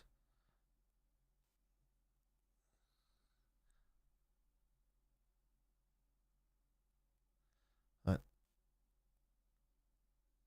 I know where Elliott's passing it to. Sorry, lads, some of these players, like, as much as they've got gifts and they've got talents and they're good talents, they just don't have it in them. Some of these players are going to be changed a lot next season. And they're like, well, yeah, I can understand being tired, but for passes like that, like, Elliott's only have to come in on the pitch. If they're tired, don't train them. If they're tired, leave them off for a few days. Leave them rest.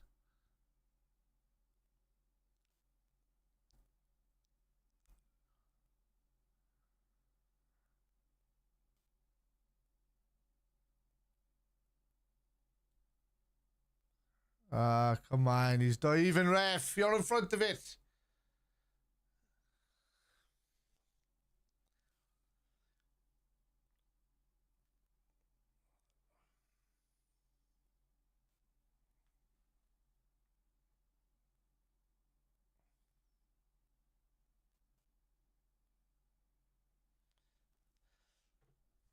I'd say fucking Dyke's just killing himself being a Liverpool fan. Probably the one game he doesn't want to win all season. Or one games he doesn't. But he has to because he's an Everton fan, manager.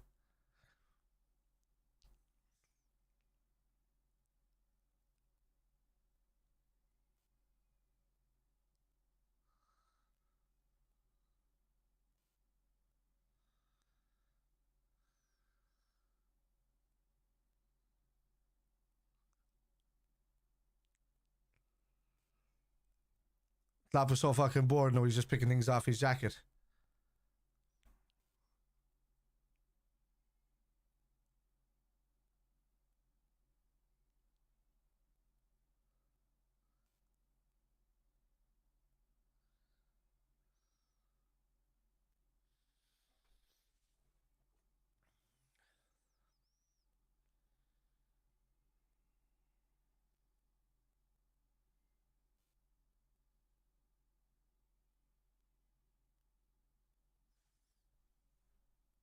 It's gone. Oh, it's not. No, it's not a penalty. Get up on it. Ah, ref, fuck off. He didn't touch him. Jesus, they dive everywhere, man.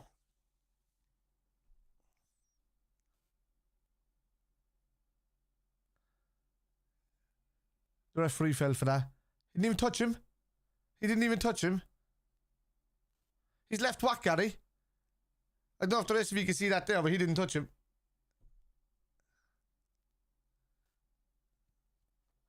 Pile of horse shit.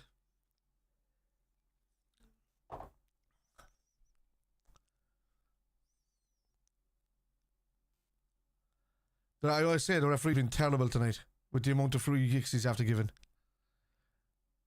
Anybody who was diving, anybody who was falling over was free. Even Diaz's ones there, I was saying earlier, when he went down, that wasn't a free kick, but he gave it.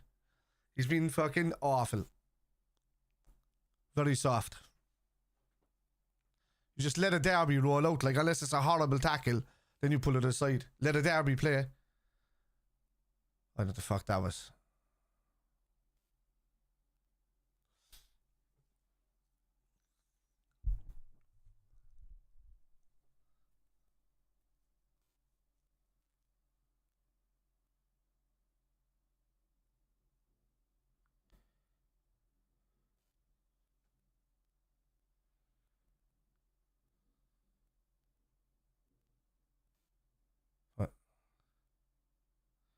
I have it. Get in the box. Hey, don't stop looking across. Look in the box.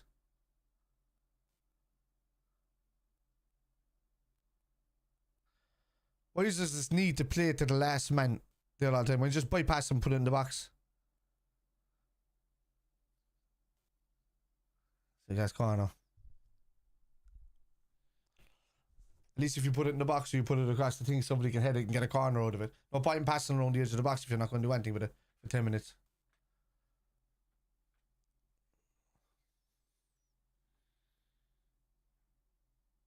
Simicast crosses. Decide who's shooting it. Elliot? Oh, safe. Big for that. The fucking touches the crossbar.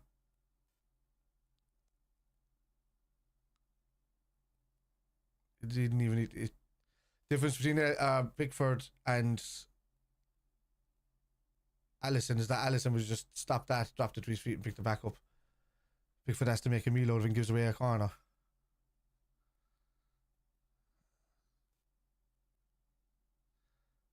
Get in.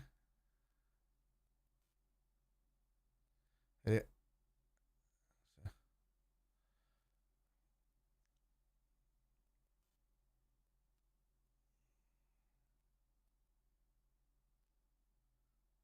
That's not a free kick. How is that a free kick? 5 minutes.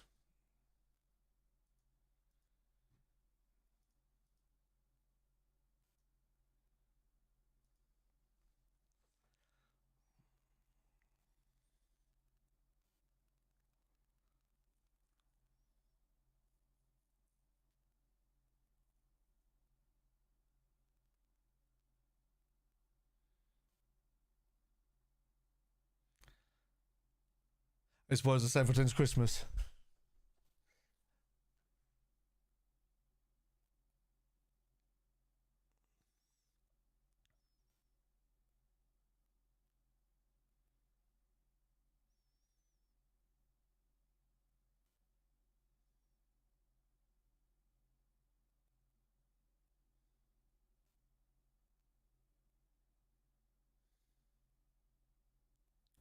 Offside.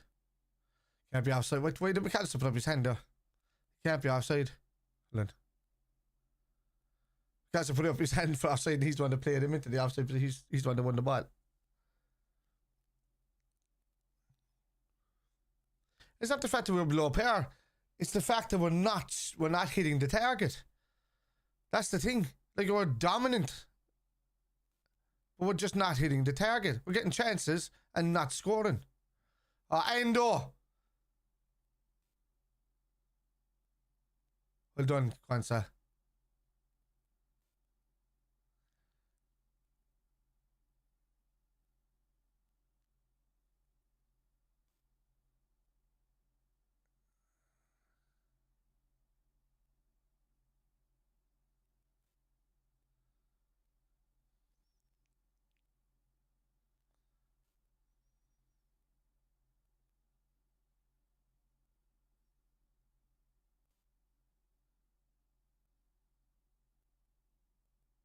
The ball in the box.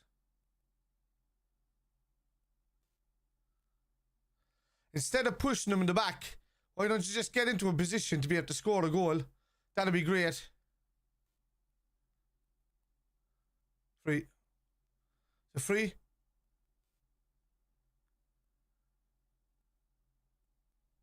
How is that not a free kick for... How is that not a free kick for Diaz? He's bundling the back. And Diaz is... Yeah, there's something weird, man, about this ref tonight, I'm being honest with you. Of course, he has a right to be annoyed.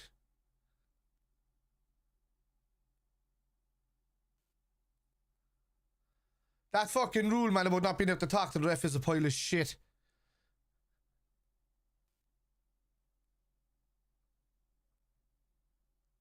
The referees have it too easy, dude.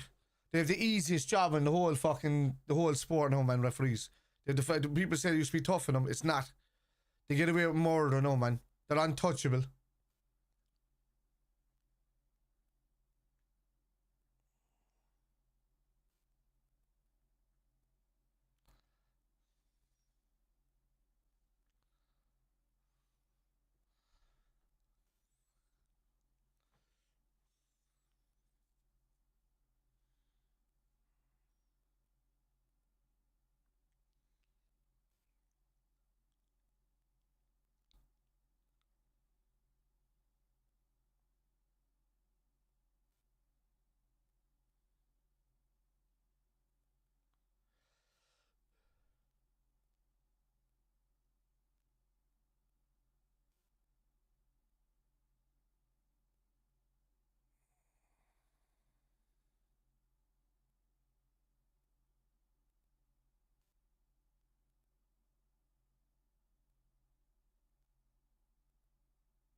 Salah finally gets a shot on target.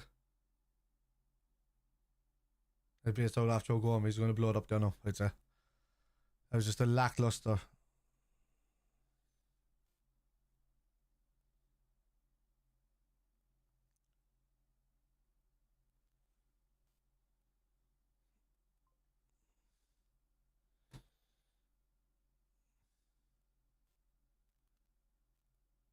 What do you mean? You never lost a derby before, nah? Imagine losing to United. Makes no sense. And you're meant to be a vlogger. That's a great way to come on to opposition's channels and talk, lad. You wouldn't see me coming onto your channel every time you lose a bad game, would you? Grow up, fella. Your channel won't grow. Won't grow.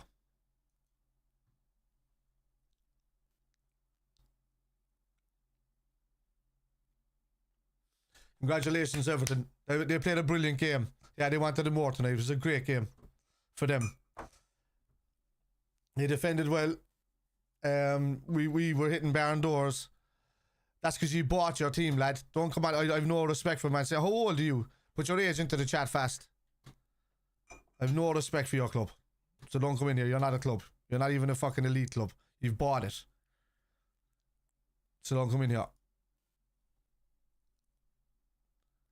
We rarely lose. Talking to a fella that doesn't have 15 fucking teams at his disposal. Exactly. Ban him there, lads. Too young. Hasn't got a clue. His dad is probably a Manchester United fan. His mum is probably a Liverpool supporter. Plastic. Get him out of there.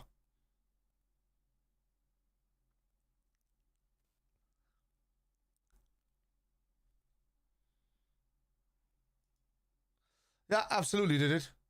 100% did it. Fair, yeah, fair juice to him.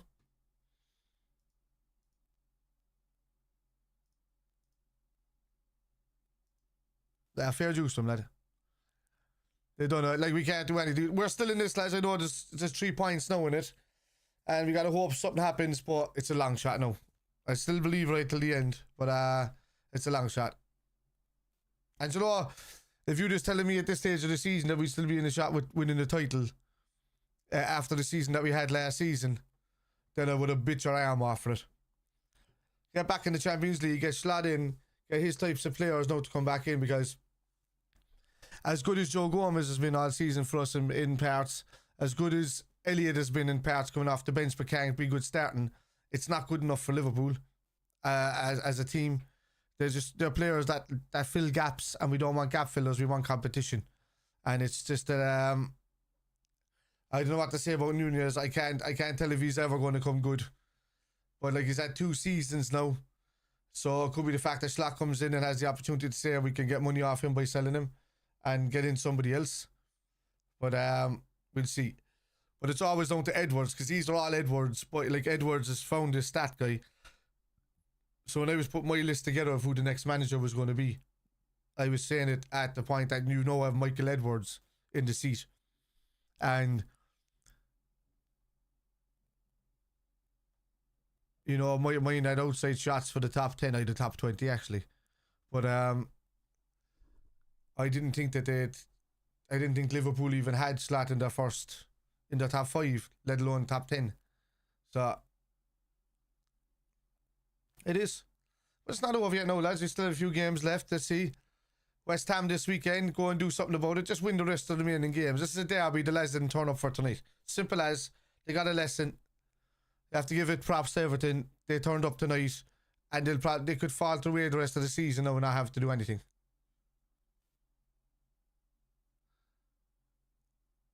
Chances missed so of it, you know. Yeah, it is. But look, we're within 3 points of Arsenal. No, we're excited. Slot's style isn't similar to this. Slot's is.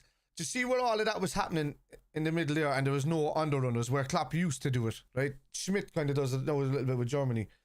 But there's been none of that. It's just straight line banks of smiley faces. There's nobody the underruns aren't happening until somebody is right up into the box, and when they are, it's too tight because they're already tracking. There's certain moments there where Diaz is probably the only fella I've seen, and Szoboszlai fitting into these slots. Yeah. They are. Steve, you're right, man. They're all Salah's. I don't know what happened to Salah since he came back from that injury. He just can't get back to speed at all. But look, if you say to me, now is the time for the new manager to come in with the changes, with the basis there. Van Dijk has been great, though. I wouldn't say he's on the way out at all. Jesus, nah. He's been great for us all season. He's vastly improved. But Robertson is overworked. Way overworked. He hasn't got good competition in Simicast to keep him out of the team. Yeah, I'd flog him off as well, to be honest with you, no weeks. I would. Like, at this stage, I'd give him a chance, and there's a player in there, but you can't be missing those chances anymore. You really can't. Like, shooting him straight at Pickford is inexcusable. That's a couple of weeks, 3 weeks in a row now or something he's been doing that. 6 games in a row where he hasn't scored and had loads of chances, but just shooting straight at the player. Yeah. So yeah, I'd say whoever brought, do you know what? He was brought in by the fella before. Like Edward said when he came in himself, there's a few players he wouldn't have bought. He's delighted with the McAllister one. I think Szoboszlai can come good in a Slot team. I think I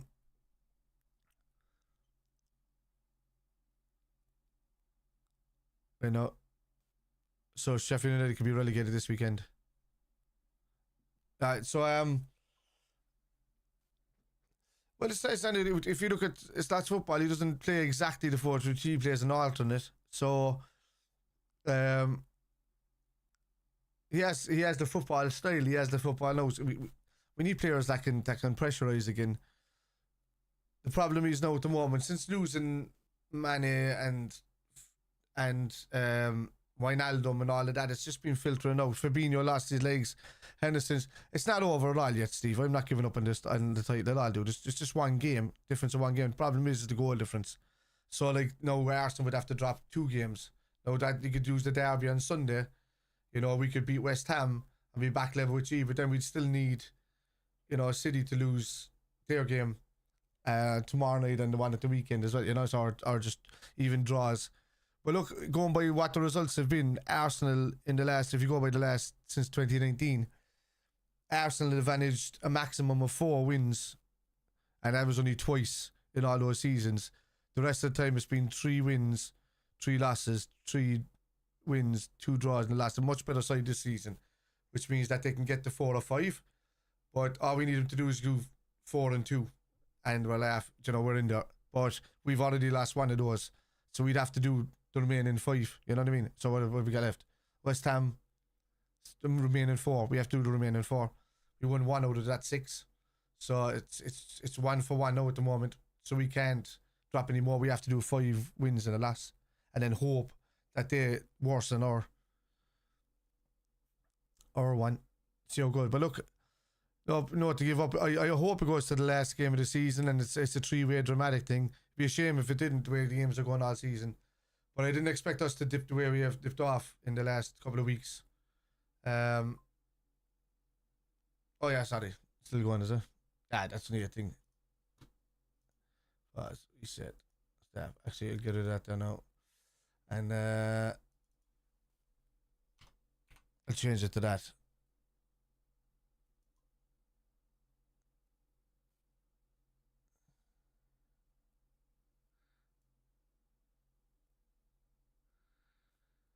Oh, where are you going? The fuck is the West Ham colour? Claret.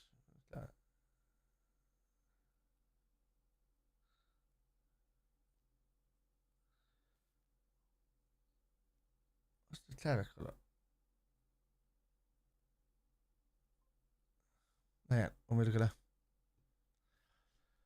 that. Gakpo, Dans, Diaz, my front 3 until Jota's back. Maybe it's weird to say that we know need somebody in there from Salah. That's weird, isn't it? I wish Harvey Ella was given the chance to Salah's role just to leave him up there on the right hand side. Don't make him come back, because he can burn himself out if he's playing a full game. When he comes on, he's good off the bench. Like to see him be given a chance. I'd like to see Trent moved into the midfield tonight. That was shit on the right hand side again. I know, yeah. I have to change it. I have to put that in there. Don't worry. No, it's only, I haven't even changed the colours yet. I'm still mixing with them. Where's the fucking West Ham?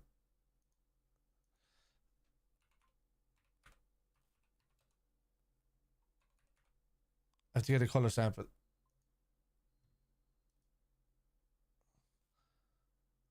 Agent cookies. Reject all. There we go. So if I go to, let me look at this. Let me turn this off here a second. I couldn't be listening to Wayne Rooney now stuttering through the whole fucking talk. It was great.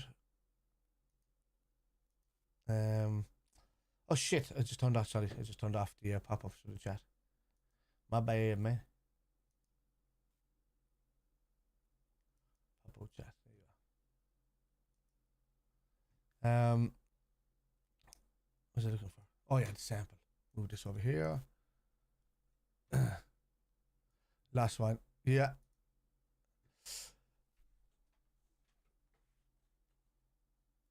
Yeah, no, we're in that period. I mean, you know, teams get that because, I mean, Arsenal had it a couple of weeks ago, but they were tired legs against Aston Villa. Same a few weeks before that, when you said that one loss as well, or that draw as well. But it's but no team goes that many games without losing or drawing another one, because not even City's best side has done that.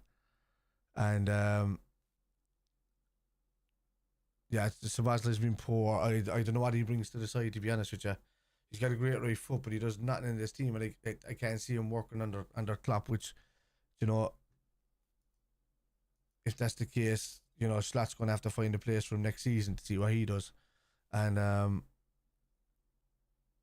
wait, hang on, let me just change these colours around, because it's going to do me fucking nothing. Where's this?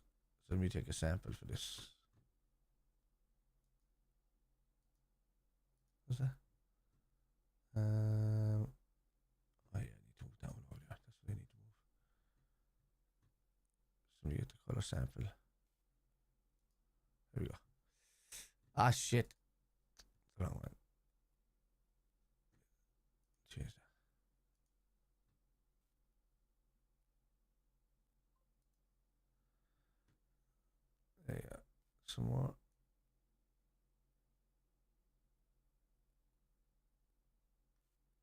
That's better. Alright. Right, so that's that there. So for me to pull back over to here. Right. Sorry, what am I missing here? I'm looking at it. Szoboszlai is a completely different player for Hungary. Players just don't suit a 4-3-3 anymore. Yeah, they don't. And yeah, well, the ones he brought in certainly doesn't. They don't anyway. So look, SALAH doesn't just have 4-3-3. Some people say he's just 4-3-3. You know, he might set his side out to look 4-3-3, similar to the way Klopp used to do. But then it could turn something completely different. I mean, there was an unorthodox 4-2-3, one different Klopp at most points. There's an unorthodox 3-2. Was it 3-2-3-2? 3-2-3-1-1, was it? And that's it, yeah. So there's been weird, yeah. We have overachieved, Dave. I've been saying that since the start. I said we'd like it just to kind of be in there at the last day. But the fact that we had it in our hands there a couple of weeks ago, you know, you have to start believing then. And I'm still not going to give up on this till the last day, because I know that City are not at their best, and I know there's drop points in them. I know they're taking on teams that are going to be battling for their lives. They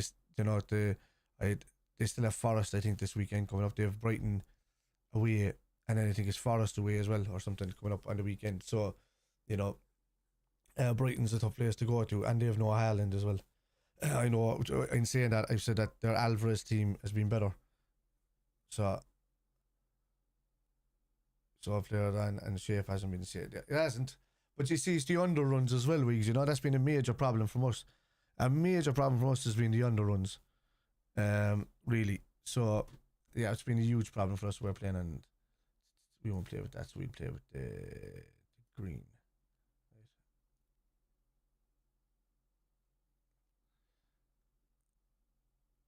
There's the 2-1. Alright. So yeah, the underruns for us is the problem. So like we used to have all the time, you know, running Wijnaldum might make an underrun, or Henderson might make an underrun inside. And that allowed just Robertson and thing to go to the outside. Just Robertson and Trent. When was the last time you remember Trent getting up the wing and crossing in the ball? Everything now is crossed from at the edge of the box, where Henderson used to always kind of skew cross it for no reason. Yeah. So I don't think that's, you know, SALAH's going to have promises next season. There's still a kitty there to spend for Liverpool that we haven't spent yet. I think because it wasn't spent in January due to Klopp saying he was leaving, because he told them in November he was leaving. So he's like, all right, we wait. And then, you know, Edwards is like, no, we'll wait now when we get the new manager in, and we'll see who he wants to bring with him, and then we'll see that suits his setup, and then we'll see and then might only end up with squad players winning the side, and then we'll see who he wants to buy, you know, who Edwards wants to buy, you know, and the agreement's got. But Edwards is going to buy the players, you know. Klopp was a manager, SALAH is a coach, so he's going to come in as head coach. He's not going to come in as manager.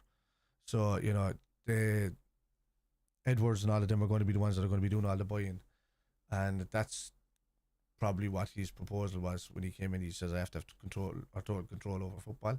He's the CEO of football at the club, so that's what it has to be, which pretty much means he's the manager, and he's just giving coaches players to play. Yeah, he will, and I still think there's options on there for other players that we're going to be linked up with as well. So I do think we need another proper striker in there. Whether NUNEZ stays or goes or gets his opportunity, I don't know. Whether we play him for Champions League games, or maybe he's better in Europe, he might be kept for that. But what's the point in having Jadon Dansdale, not giving him a chance? That if it's not going to work out with NUNEZ ever, and we're just going to waste time, then just SALAH come in and just say, I don't like NUNEZ, let's get rid of him, let's sell him, and then I'll just go over the fresh side. Or he'd say, you know, we'll definitely be in for a left back this next season. Bradley, I think SALAH and all that will top up the funds. I think, you know, there could be 200 million there basic now that could be spent, and I think SALAH and NUNEZ can add a lot more to that if they go anywhere. So Liverpool will want to recoup the money that they spent already, because that doesn't become 100 million in his money until we won something. If we won the league this year, then the money would have gone up. If we won the Champions League as well, the money would have gone up to 100 million. So, or Europa League, you know, it would have gone up to 100 million. I think SALAH will go now this winter. I think we've had him an extra while, even last season in the summer. I said if he stays an extra season or two, we'd be happy with that. But this extra season, and now where he's going, he's starting to pick up injuries now. and he's starting to pull hamstrings, which he's never had injuries before. Maybe a fresh summer, you might see a different Salah back. I'd be always willing to keep him on the right hand side if we're not going to make enough money for him. 100% I would. I'd say finish your career at Liverpool. If you could bring Salah off the bench at 60 minutes, like, he's a fit dude, man. He's not lost his fitness, he's just lost his muscle capacity. So yeah, full pre-season and the training ground, he's time to his runs, he's working his first touch, not panic the ball. Yeah, he does, Weeks. 100%, that's what I'm saying. You give Salah or NUNEZ. Well, I was thinking Salah. I don't know about NUNEZ. NUNEZ has 2 full seasons now at this stage, so I don't know how much more we can. I know what else we can do for him. To be honest with you, it's way too much. Like, he was brilliant when he came on against Newcastle. Brilliant in other games this season, and like, that's the NUNEZ we want to see. And then all of a sudden he's just going to, he's just, maybe the setup just doesn't suit him. Maybe, he does like playing like the lone striker, but I think because of the way Liverpool play under Klopp, there's too many fellas at the edge of the box that it just allows these low blocks to happen. Klopp has changed the formation in such a way now that it's allowed these low blocks to happen.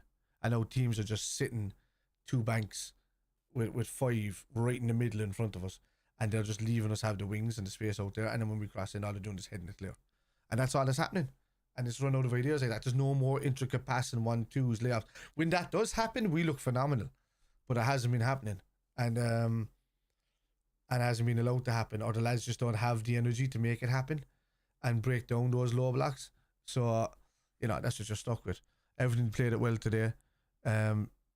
Liverpool again this season have been naive, let's say. And, yeah, that's all it is. It's that low block is killing us. There's nobody there, and we used to have under runs. So you'd have Trent running on the outside. You'd have anybody like Matt, like instead of Diaz constantly coming back here to receive the ball and then passing it across. So Diaz is touching it, and then passing it back. On the other side, Harvey is touching it, passing it back. Sebastian is touching it, passing it back and across. There's nobody making the underruns. Harvey or Sebastian on that side, Diaz. Or McAllister and all that. Like, McAllister's going to be the playmaker guy, so he's going to make runs to the edge of the box and lay it fellas through. But Diaz, I see Diaz in pockets there, man, and then Robertson would have the ball, and it's not, all you have to do is just bypass that player in front of you, and Diaz is in a mile of space running through and goal. The same with the other side. Sebastian, they were picking up lovely positions that had no in between the left back and the defender, and they're not getting the ball. I've watched it for weeks now. Yeah. I've watched it for weeks now. All we're doing is passing across and back. It's too much. For me, for the rest of the season, the possession play has to go. I'd like to see a football game. I'd like to see us battling, swinging, playing the ball first time, playing where we can, 2-touch football, and just go. I don't want to see this thing where we're holding the ball, dancing. Who's available? Let's flow it. It's not working anymore. It's slowing down the players. They're not getting up to speed. They're not in the games. They're never getting out of second gear. When you don't get yourself out of second gear, you actually hinder yourself. It's not that you're making the game look easy. You're hindering the team. You're hindering our ability to make bursts and pace. And it's just, there's nothing's happening. Nobody's making runs. It becomes a stalemate. And it's like watching shit chess. And that's, realize I'm very, very supportive and I'm the most optimistic fella that you'll see for a Liverpool thing on the internet, but what I saw there tonight I was not happy with at all. Yeah, too slow, too stale, too much slow build up here. We can have the 86% possession to the 14% all you want, and then all of a sudden we go a goal out. I watched it, came up the whole second half, into halfway through the second half, whatever it was, Liverpool 86% possession to Everton's 14. Like, they were dog shit, they weren't doing anything, and next minute one cross from a corner and it's a goal. Yeah, I think we all are, Scouts, I think we all are, man. I love Klopp and all of that. I think he's the start of his rebuild was good. He's good intentions bringing in the lads. McAllister's been brilliant in midfield. Endo was great in midfield up until he got his injury. And sorry, Alex. Sorry, dude. Yeah. Jesus, that would just not tell me they were doing any team to let you down. But yeah, for me, Szoboszlai started well in the season when he came in, and he just completely drifted off. His work rate is good and all of that. I just think he doesn't assist enough, he doesn't create enough. And you can't just be a guy with the right foot sitting at the edge of the box waiting to shoot, because we've already got one in Devon Trent.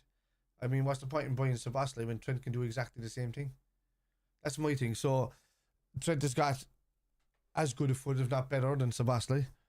And if anything, I don't want to see Trent Alexander-Arnold near right back anymore. I don't want to see him there. I don't know if you flick through YouTube, Trent, or you watch the likes of us shitheads. But push, when Arnie comes in, or Arna, push for that midfield spot to battle with Slat. Do. Because if we've got your, yeah, he should be. But if he pushes, man, for that, like Trent can battle. Trent has got as I keep saying it, man, and I've been saying it for 2 or 3 seasons now. Trent has got the ability to know what it's like to be a right back, even if he doesn't want to stay there in the right back position. But he's better coming from the right hand side. I said when Henderson left that he should have taken over Henderson's spot on the right hand side of that midfield. Not this inverted role where he still has to watch right back and do all of that. That's more for defensive minded players that have some sort of attacking nous, in him. He's, Trent is an attacking footballer. He likes it, and he covers and does the odd good things in right back. Yeah. That's what I thought. I said the only reason that you were bringing Gomez and Costas on, right? Costas is to give Andy a rest, because he was throwing some lovely crosses into the box, Robertson, but nobody was there. Nunez was nowhere to be seen. Dude's about fucking 6'4", and he's nowhere to be fucking seen in the box. So, and and I thought Gomez coming on, he'll slide into right back. I seen 8 coming up for Harvey Elliott, for Harvey Elliott, and I'm just like, all right, there you go. So Szoboszlai's coming off, and we're going to see Trent go into midfield finally, and we haven't. Like, we're all crying out for. I don't know why.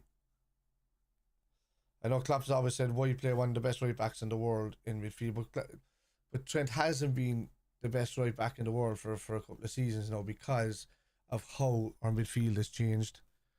It was great when Henderson was in front of Trent and Fabinho was drifting across in front of everybody. But Fabinho got out of dodge because he was knackered. It's not that Fabinho forgot how to play football. He got out because he was overtired, overworked, and there was nobody there to back him up. We'd Bajcetic come in. He couldn't last any pissing time. Brilliant when he came in. No pissing time. Big injuries. Overworked. Whatever about having a manager like Klopp, and he's been a great manager and a fantastic manager for us, but he leaves players broken a bit.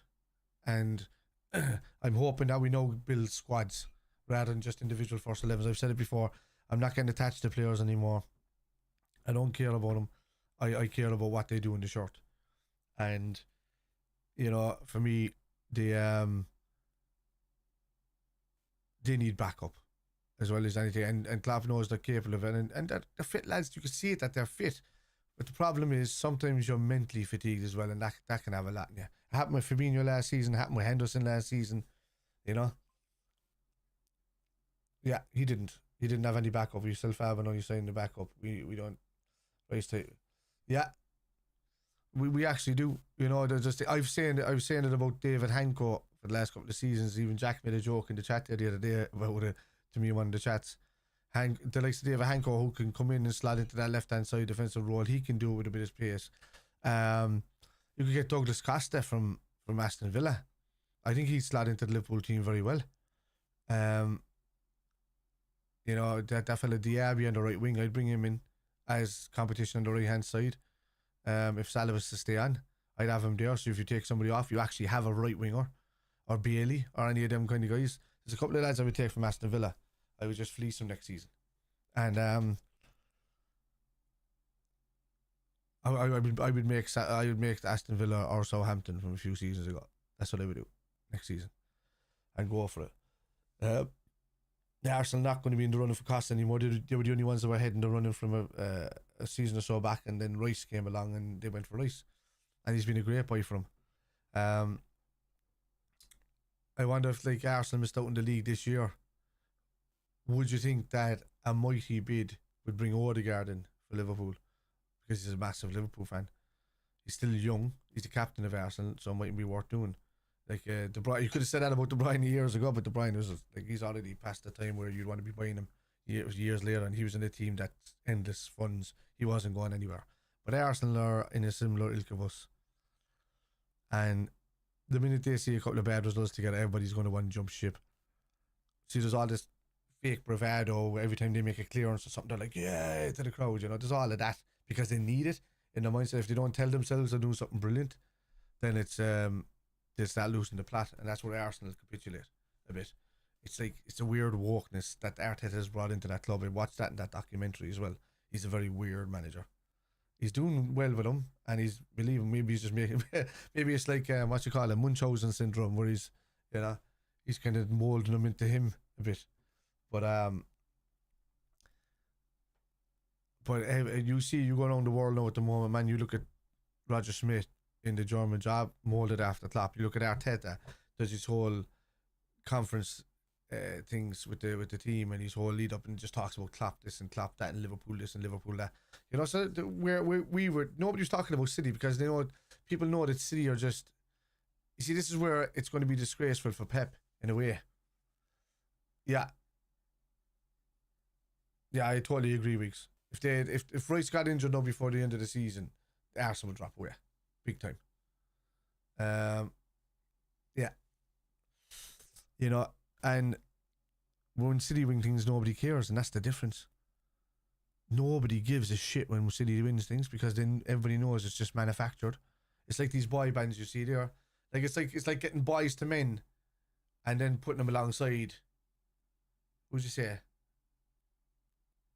What's that thing? The fella, the Five. It's like getting Boys to Men and putting them next to Five. There's your manufactured boy band, and there's your fucking legendary vocalists. You know what I mean? And harmonizers, and it's nuts, man. Like it's nuts. That's all I can say. Trailing off bit there now, going into the musical side of things and all of that. Let me while I'm chatting to you here, I know lads, I'll start doing graphics and getting things ready for the game on. What am I doing? Apple. Where's Apple? There you go. So yeah, what to do about those boys? Look, the good thing is that we've had West Ham's number most of the season, regardless. I mean, they were playing brilliantly at the start of the season. I've been at every West Ham game this season. I was meant to go over to the one this weekend, but we've been let down for tickets. No, they're not my own tickets. So, that's the right one. That's the wrong one. It's too big. Yeah, it doesn't matter. Just matter what the size. Sorry, what did I miss there now? We lack the top quality there, yeah. Arsenal have Rice, City of Rodri, Madrid have too many. Camavinga, the list goes on. I'd love Camavinga. You know what? No, I'd love to see us going for Camavinga. I think he's a lovely player, and I'm thinking that some of them might want out of Real Madrid. Enzo Fernandez, I don't think so, man. I don't think he's been great. Maybe under Klopp he would have been phenomenal, but I don't think he's been great. You think so, Enzo Fernandez? He won't leave Chelsea now. But there's a lot of I don't know. I haven't seen anything that he's done this season. I've seen him in a couple of games where he's been brilliant, and then the rest of the time I've just seen him kind of faltering out of games. Well, maybe that's because of the team he's playing in. I don't give him enough credit. He was brilliant for Argentina, but yeah, I don't know. Oh, Camavinga, yeah, I'll take him. All right, I thought you were about Enzo. Yeah, I was perfect. Yeah, I love Camavinga, man. I would take him. I think one of those go this season, and I think Liverpool should be in a shout with one of them. And I think there's there's a big thing there to be said about that. One of us said on the weekends, so all those graphics are set up for this weekend, which is good. He's younger, you know. Too many turned us down and went to Real Madrid. Kind of don't want to see him come because of that.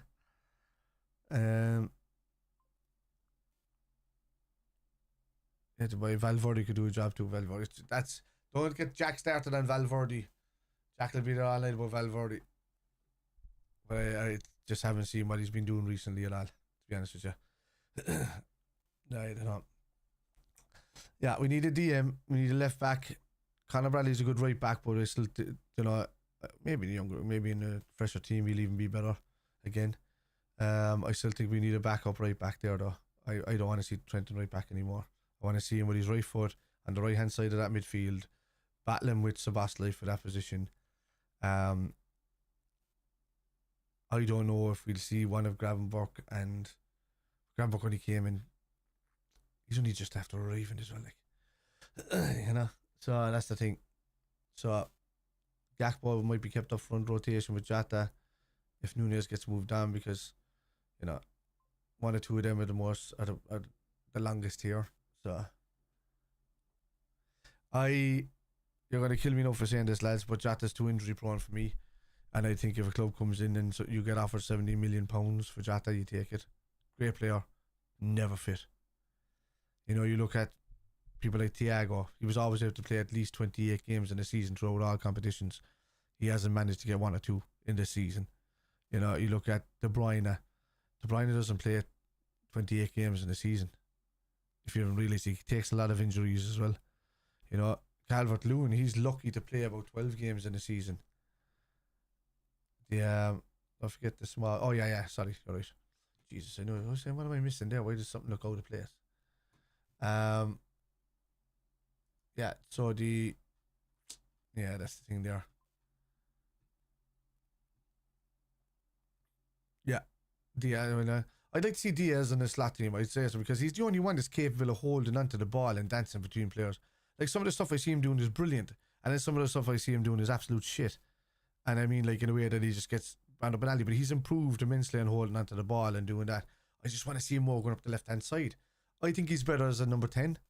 I don't think we should have him on the wings. I think he should be playing right behind whoever we're there, you know. I think we should stop playing at number 10. I think we need somebody in the midfield that can hold the ball, lay it off. I think Harvey Elliott could be tailor-made for that position as well. I think if we bring Carvalho back, he might get a run in the team as a number 10. I don't think Slot plays 4-3-3 football. I think he's going to be working on it in the summer. I think from now on, Slot's going to be taking all these tactical senses or tactical notes in. And I think Edwards is going to be the same, and they're going to be buying players to suit 4-2-3-1, 3-4-3, 4-3-3, and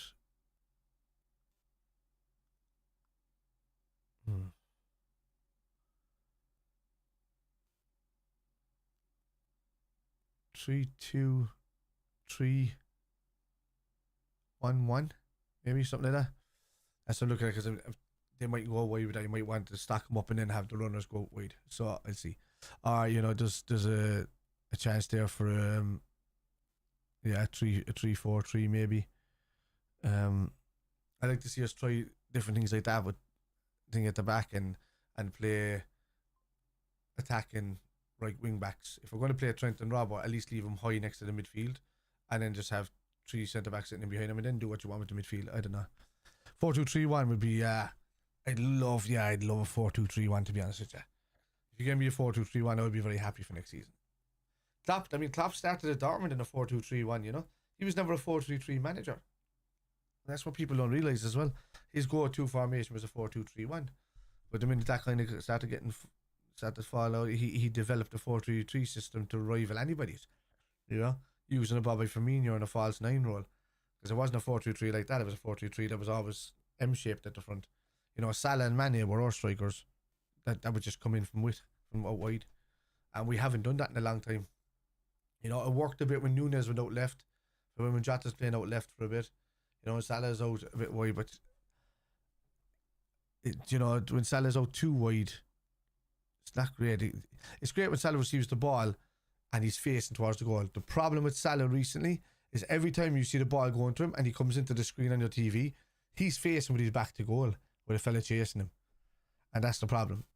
He's not hugging the line like he used to. So Salah can either hug the line or tuck in by the edge of the box. He can't be in that middle part there because the left back just it makes it too easy for the left back to step out to him because he knows he's covered behind by the defender. But if he's out wide, the left back is afraid to step out to him, so Salah gets a lot more room in the ball, and he doesn't do it.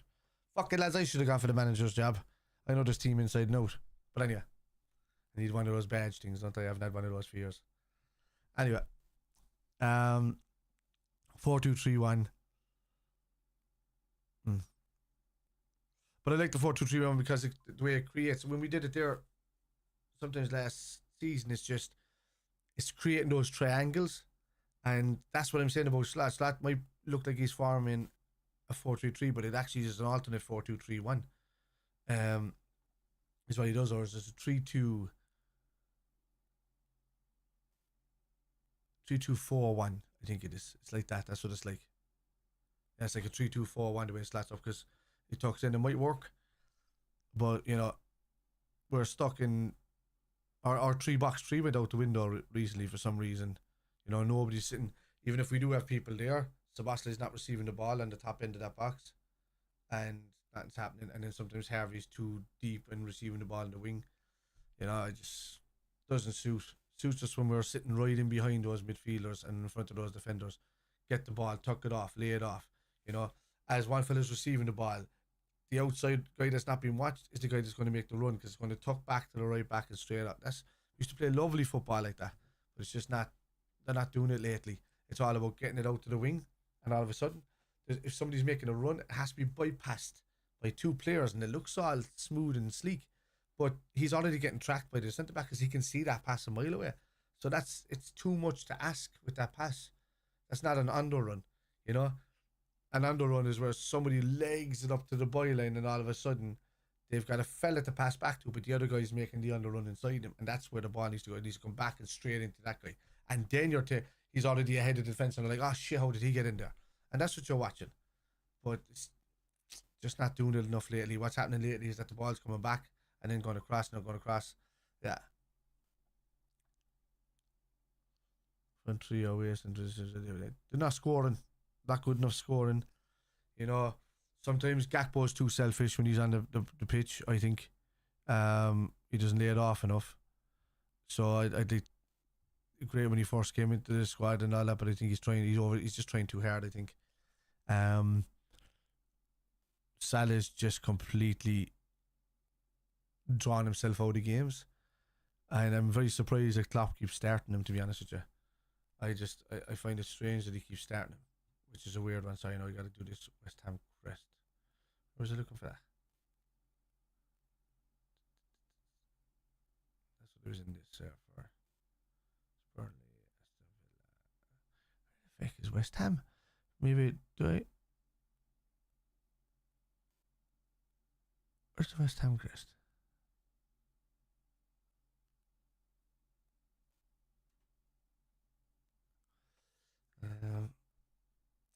Do I not have a West Ham crest in this thing set up? It's because, do you know why? It's because I've been at the games all the season, so yeah, no wonder I don't have a West Ham crest. Jesus Louise.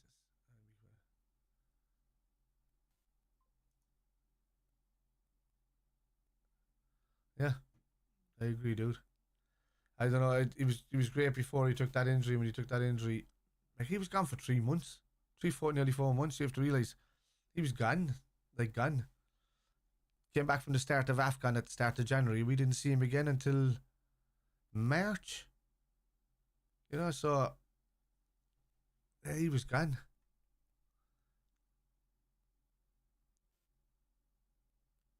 So maybe that's it as well. Maybe he just hasn't, you know, gotten himself into it yet, or back into the side yet properly, or getting into the football side of things yet properly. He can't get back to fitness, or he can't get his body just right yet to feel okay. I know what it is. Let me get this in here first. Get that shite off of that. There you go. West Ham is down now. Alright, what's that? For Salah, take it. Just go for it this time. Spend it on multiple players for the same position. Salah's given enough years to this club. If he wants to go, I'll even go. If he stays and wants to finish his career, I'd accept that too. But if the offers come in, which they will, I think Michael Edwards will definitely consider the offers, especially on Salah's second half of the season form for the season. I think if he goes now, he will leave knowing that he kind of dipped a bit, but he had a great. Yeah. So if you get offered 120 million for somebody in the fucking, is he going to be 33, 34 coming up? So yeah, you take it. Because he's only going to decline. He's never going to get as good as what he was in the day. But you just go out and buy the next Salah. That's it. And I think there's multiple players there that can do what Salah does. Like, Salah's a great player for us. But there's other players with better feet that can go out there and do it. We just need somebody that, you know, that's just as nippy as him. Need a fast player on that right hand side. Might all be out, yeah. Yeah, if we look at this, it's a good thing to look at. I'm just thinking, like, though, I don't think Verge moves, and he's capped. He's just been made captain this season. He doesn't go. Kanate doesn't go anywhere. I think Joe Gomez might be moved on. Matip is definitely gone. So then we're in the market for centre backs because we've Jarell Quansah there, and he's done well in fairness since he's come in. But we need more. So I think there'll be a fourth. I think we need cover for.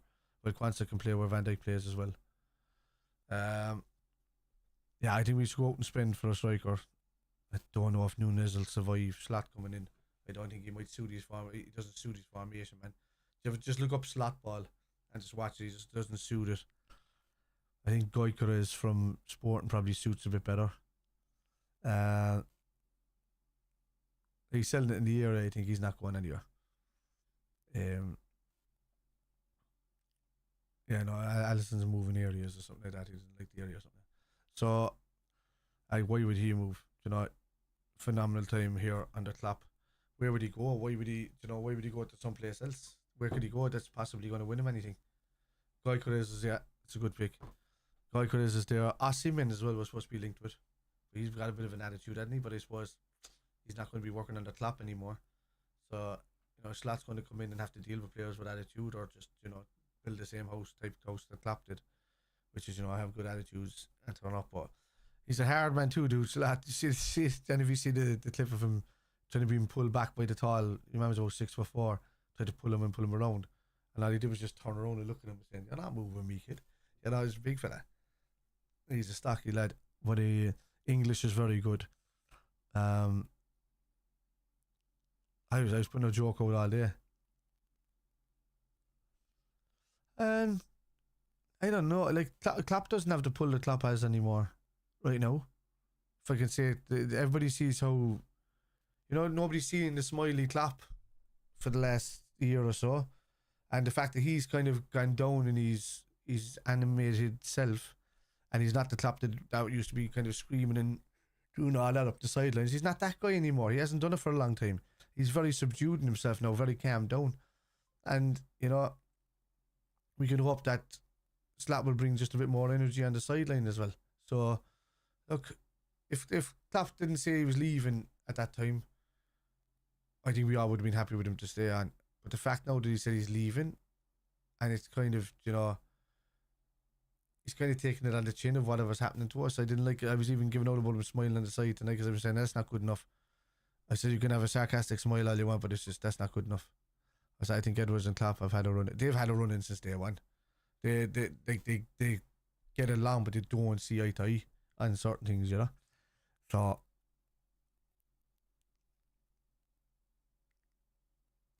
money may have to talk more under a less known manager. I don't know. I think the pull of Liverpool itself is the thing for me. I don't think it for a while. I think it was Klopp as the major pull and who's here, but now people have a real opportunity to get in and take over positions like Salah's and take over positions like Robertson's, and, you know, come in where Trent used to play and do a similar thing to Trent. You know, take over a position like Fabinho's done. Endo can't do. Endo's been just stretched all season, you know.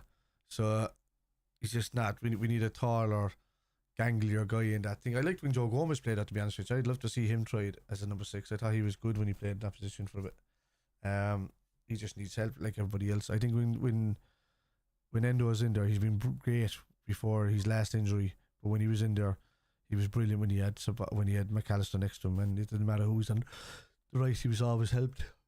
Boys are flooding back in now. Klopp is going though. Extremely hard to work with on 11. I don't know. No, I think it's just Edwards. I think he left because he wasn't being paid enough by the club and doing so much work. I think they took him for granted, really. And I think coming back in, he wanted a title, he wanted to play, and he wanted some respect in the club. I think he likes the club and he loves the club. That's why he didn't take a job anywhere else when people came in for him. I think he wanted a realistic break, but when he came, he was coming back to the Premier League and he wanted to come back to Liverpool. So I think he genuinely likes the club. And he genuinely wants the club to do well. And in fairness, anybody he's brought in and he's bought and he's studied has changed Liverpool's fortunes. Like he brought in Salah, he brought in Mane, he brought in Van Dijk, brought in Fabinho, brought in Wijnaldum, didn't he? If I remember rightly. He pretty much everything to do with 95% of the team that won everything there in recent seasons. So, you have to give him props as well as Glad, because he spots that talent. He's the ultimate scout and stat checker. So he's doing well, and if it's worked for Liverpool so far, it'll work again. So it just depends. It's down to the coach to envision his style of football and there. And yeah, we're going to lose a character in Klopp, but if the football is not doing what it says on the pitch, then maybe it's the right time. I don't know, but yeah, I never want to say like Jesus. I'd love Klopp to stay there forever, just kind of like waving on the side and smiling. He's a man, But let him go and do his thing. You never know. Klopp might take his retirement break and he might want to get back into football in a couple of years, and he might have, might be a time where Slot decides to move on, and Klopp might get an opportunity to come back in and reapply for a job and build another team if he wanted to do. There's always these outcomes, but unlikely now with him leaving. But look, there's stepping stones for us. The one good thing you can say is that we're a viable option for Alonso down to the year. At this stage, Slot is coming in, so I don't want to see Alonso. Same as way as I said I don't want to see Gerrard. Strange days, unfamiliar days. It's been almost a decade, lads. You remember this? We've had Klopp for nearly a decade. It only feels like yesterday, but it's been nearly a decade. So 2015 until 2024. Pretty much. Was it the end of 2015? Was it going to be the end of 2025? So yeah, 9 years. Yeah, no, I think we'll see. But no, I think Slot is the guy that's going to come in now. But I think we might see Amorim in the future. I think if you would try to say the fact that Amorim or Alonso is going to come in, even a Roger Smith in the future or somebody like that has all these good philosophies in football. Even an Ancelotti could come in and do a job at Liverpool if he was to come in like an interim and do stuff like that. If it didn't work out with Slot, we'll see. We don't know what's going to happen. All I know is that Slot plays good football, and I want to see good football on the pitch. I'm sick of this passing across and passing back lark, and players too tired to do it anymore. I want to see a squad built where one person can replace another one, like a few seasons ago that Klopp had. It was almost when you played your second and third string, they were as good as the first string. But then, some left, went their separate ways, and then the squad just eventually got broken down, and then what we were left with was ilks of good players and around ilks of average players. So, yeah, I don't know. I couldn't answer that, Marcus. It's always been done in silence. Although Szoboszlai was a surprise, and so was McAllister when they came in. So at least we're doing the player stuff in private and not making our targets known. I think Arne Slot now has, and I'm just assuming that he's pronounced Arne Slot, so like an SH sound at the top because he's Dutch, and they like their sh with their S's. They don't really pronounce S like S. So, I'm assuming he's Arne Slot. So, and if it is, just gotta get behind him, lads. Gotta get behind his football. Do it the right way. And just hope for the best. The one thing we can't be doing when the new manager comes in is comparing him to Klopp. When Klopp was doing this and Klopp was doing that and all. Once Klopp goes, Klopp is gone. You can always sing songs about him before the matches and whatnot. you know, and same way we do about Shankly, the same way we do about Paisley, same way we do about Kilkenny, you know, even the same way we do about Stevie G. These are the guys who are going to be remembered. Salah will be spoken about even after he leaves because they're legendary status, you know. Same way Van Dijk will be when he goes, you know. There'll be songs about these guys sung. There's a reason why, you know, Kenny's spoken about, and because they were legends. You don't as good as Sammy Hoopia was for us back in the day, and he's got kind of a legendary status. You don't see the songs sung about him anymore. You know, people don't sing his songs. It's just when your song is, it still remains in the minds of Liverpool supporters, pre games and all of that kind of stuff, and when they're away, you know, it's great. Gary Macca has got it's weird how much legendary status he has for his song when lads are away, because it's sang all the time. The Gary Macca song, you know. But there's some that don't. There's some songs that don't. I mean, Fowler's song. Jesus, go back and remember Fowler's song. It just wasn't. It was just like just God. Just everybody thought him as God. I don't know, lads. It's a strange one. It's a strange result tonight. It's one result I didn't expect, but it's one that I take on the chin and drive on. This title race is not over yet. There's going to be more twists and turns. We were the first. It was the second and the third. Actually, no, City were probably the first twist and turn to drop down a bit, and then they're back a little bit. And Arsenal dropped off a bit, and then we dropped off a bit. Now, you know, that's, you know, we lost the league game, won the league game, lost the league game. It's going to get stranger. But I mean, if out of the last 6 games, all I can see is that it's 1 for 1. Arsenal have 2, and that's why they're 3 points ahead of us.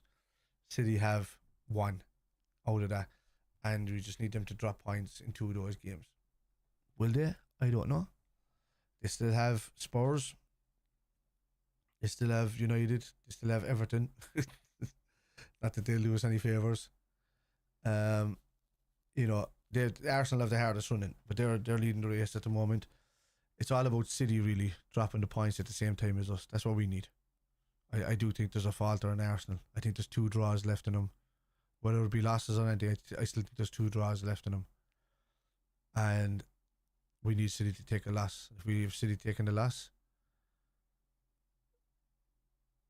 then, you know, maybe we can be hopeful. Hopefully some side battling for their lives down the bottom will do it. They've got Forest coming up, I think. And then I don't think there's much of anything. It's City's now really to throw away if they get those points on the board.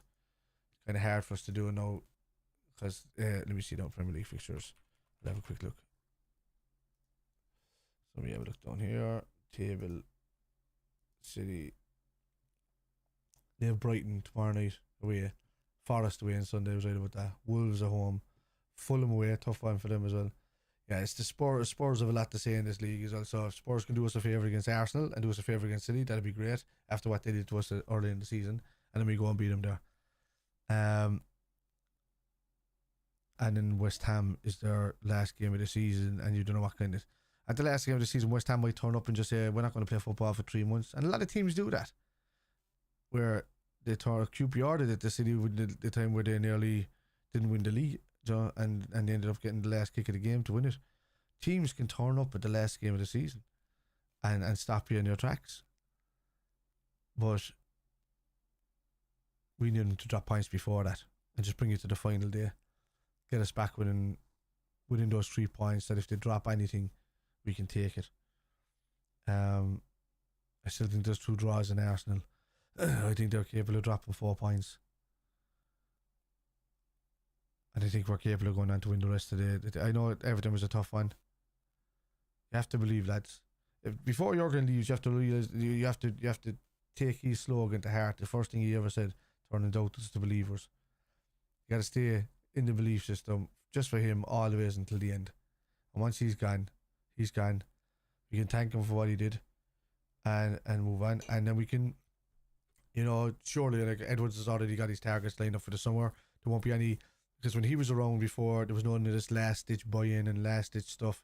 The minute he left and we were going for your Kabaks and your things like that, because he was gone for a couple of seasons. You don't want to see that, like when he was on his way out and he wasn't doing, You know, he kind of had the down tools because he wasn't really there, and Klopp was having his say about who he wanted to buy and stuff.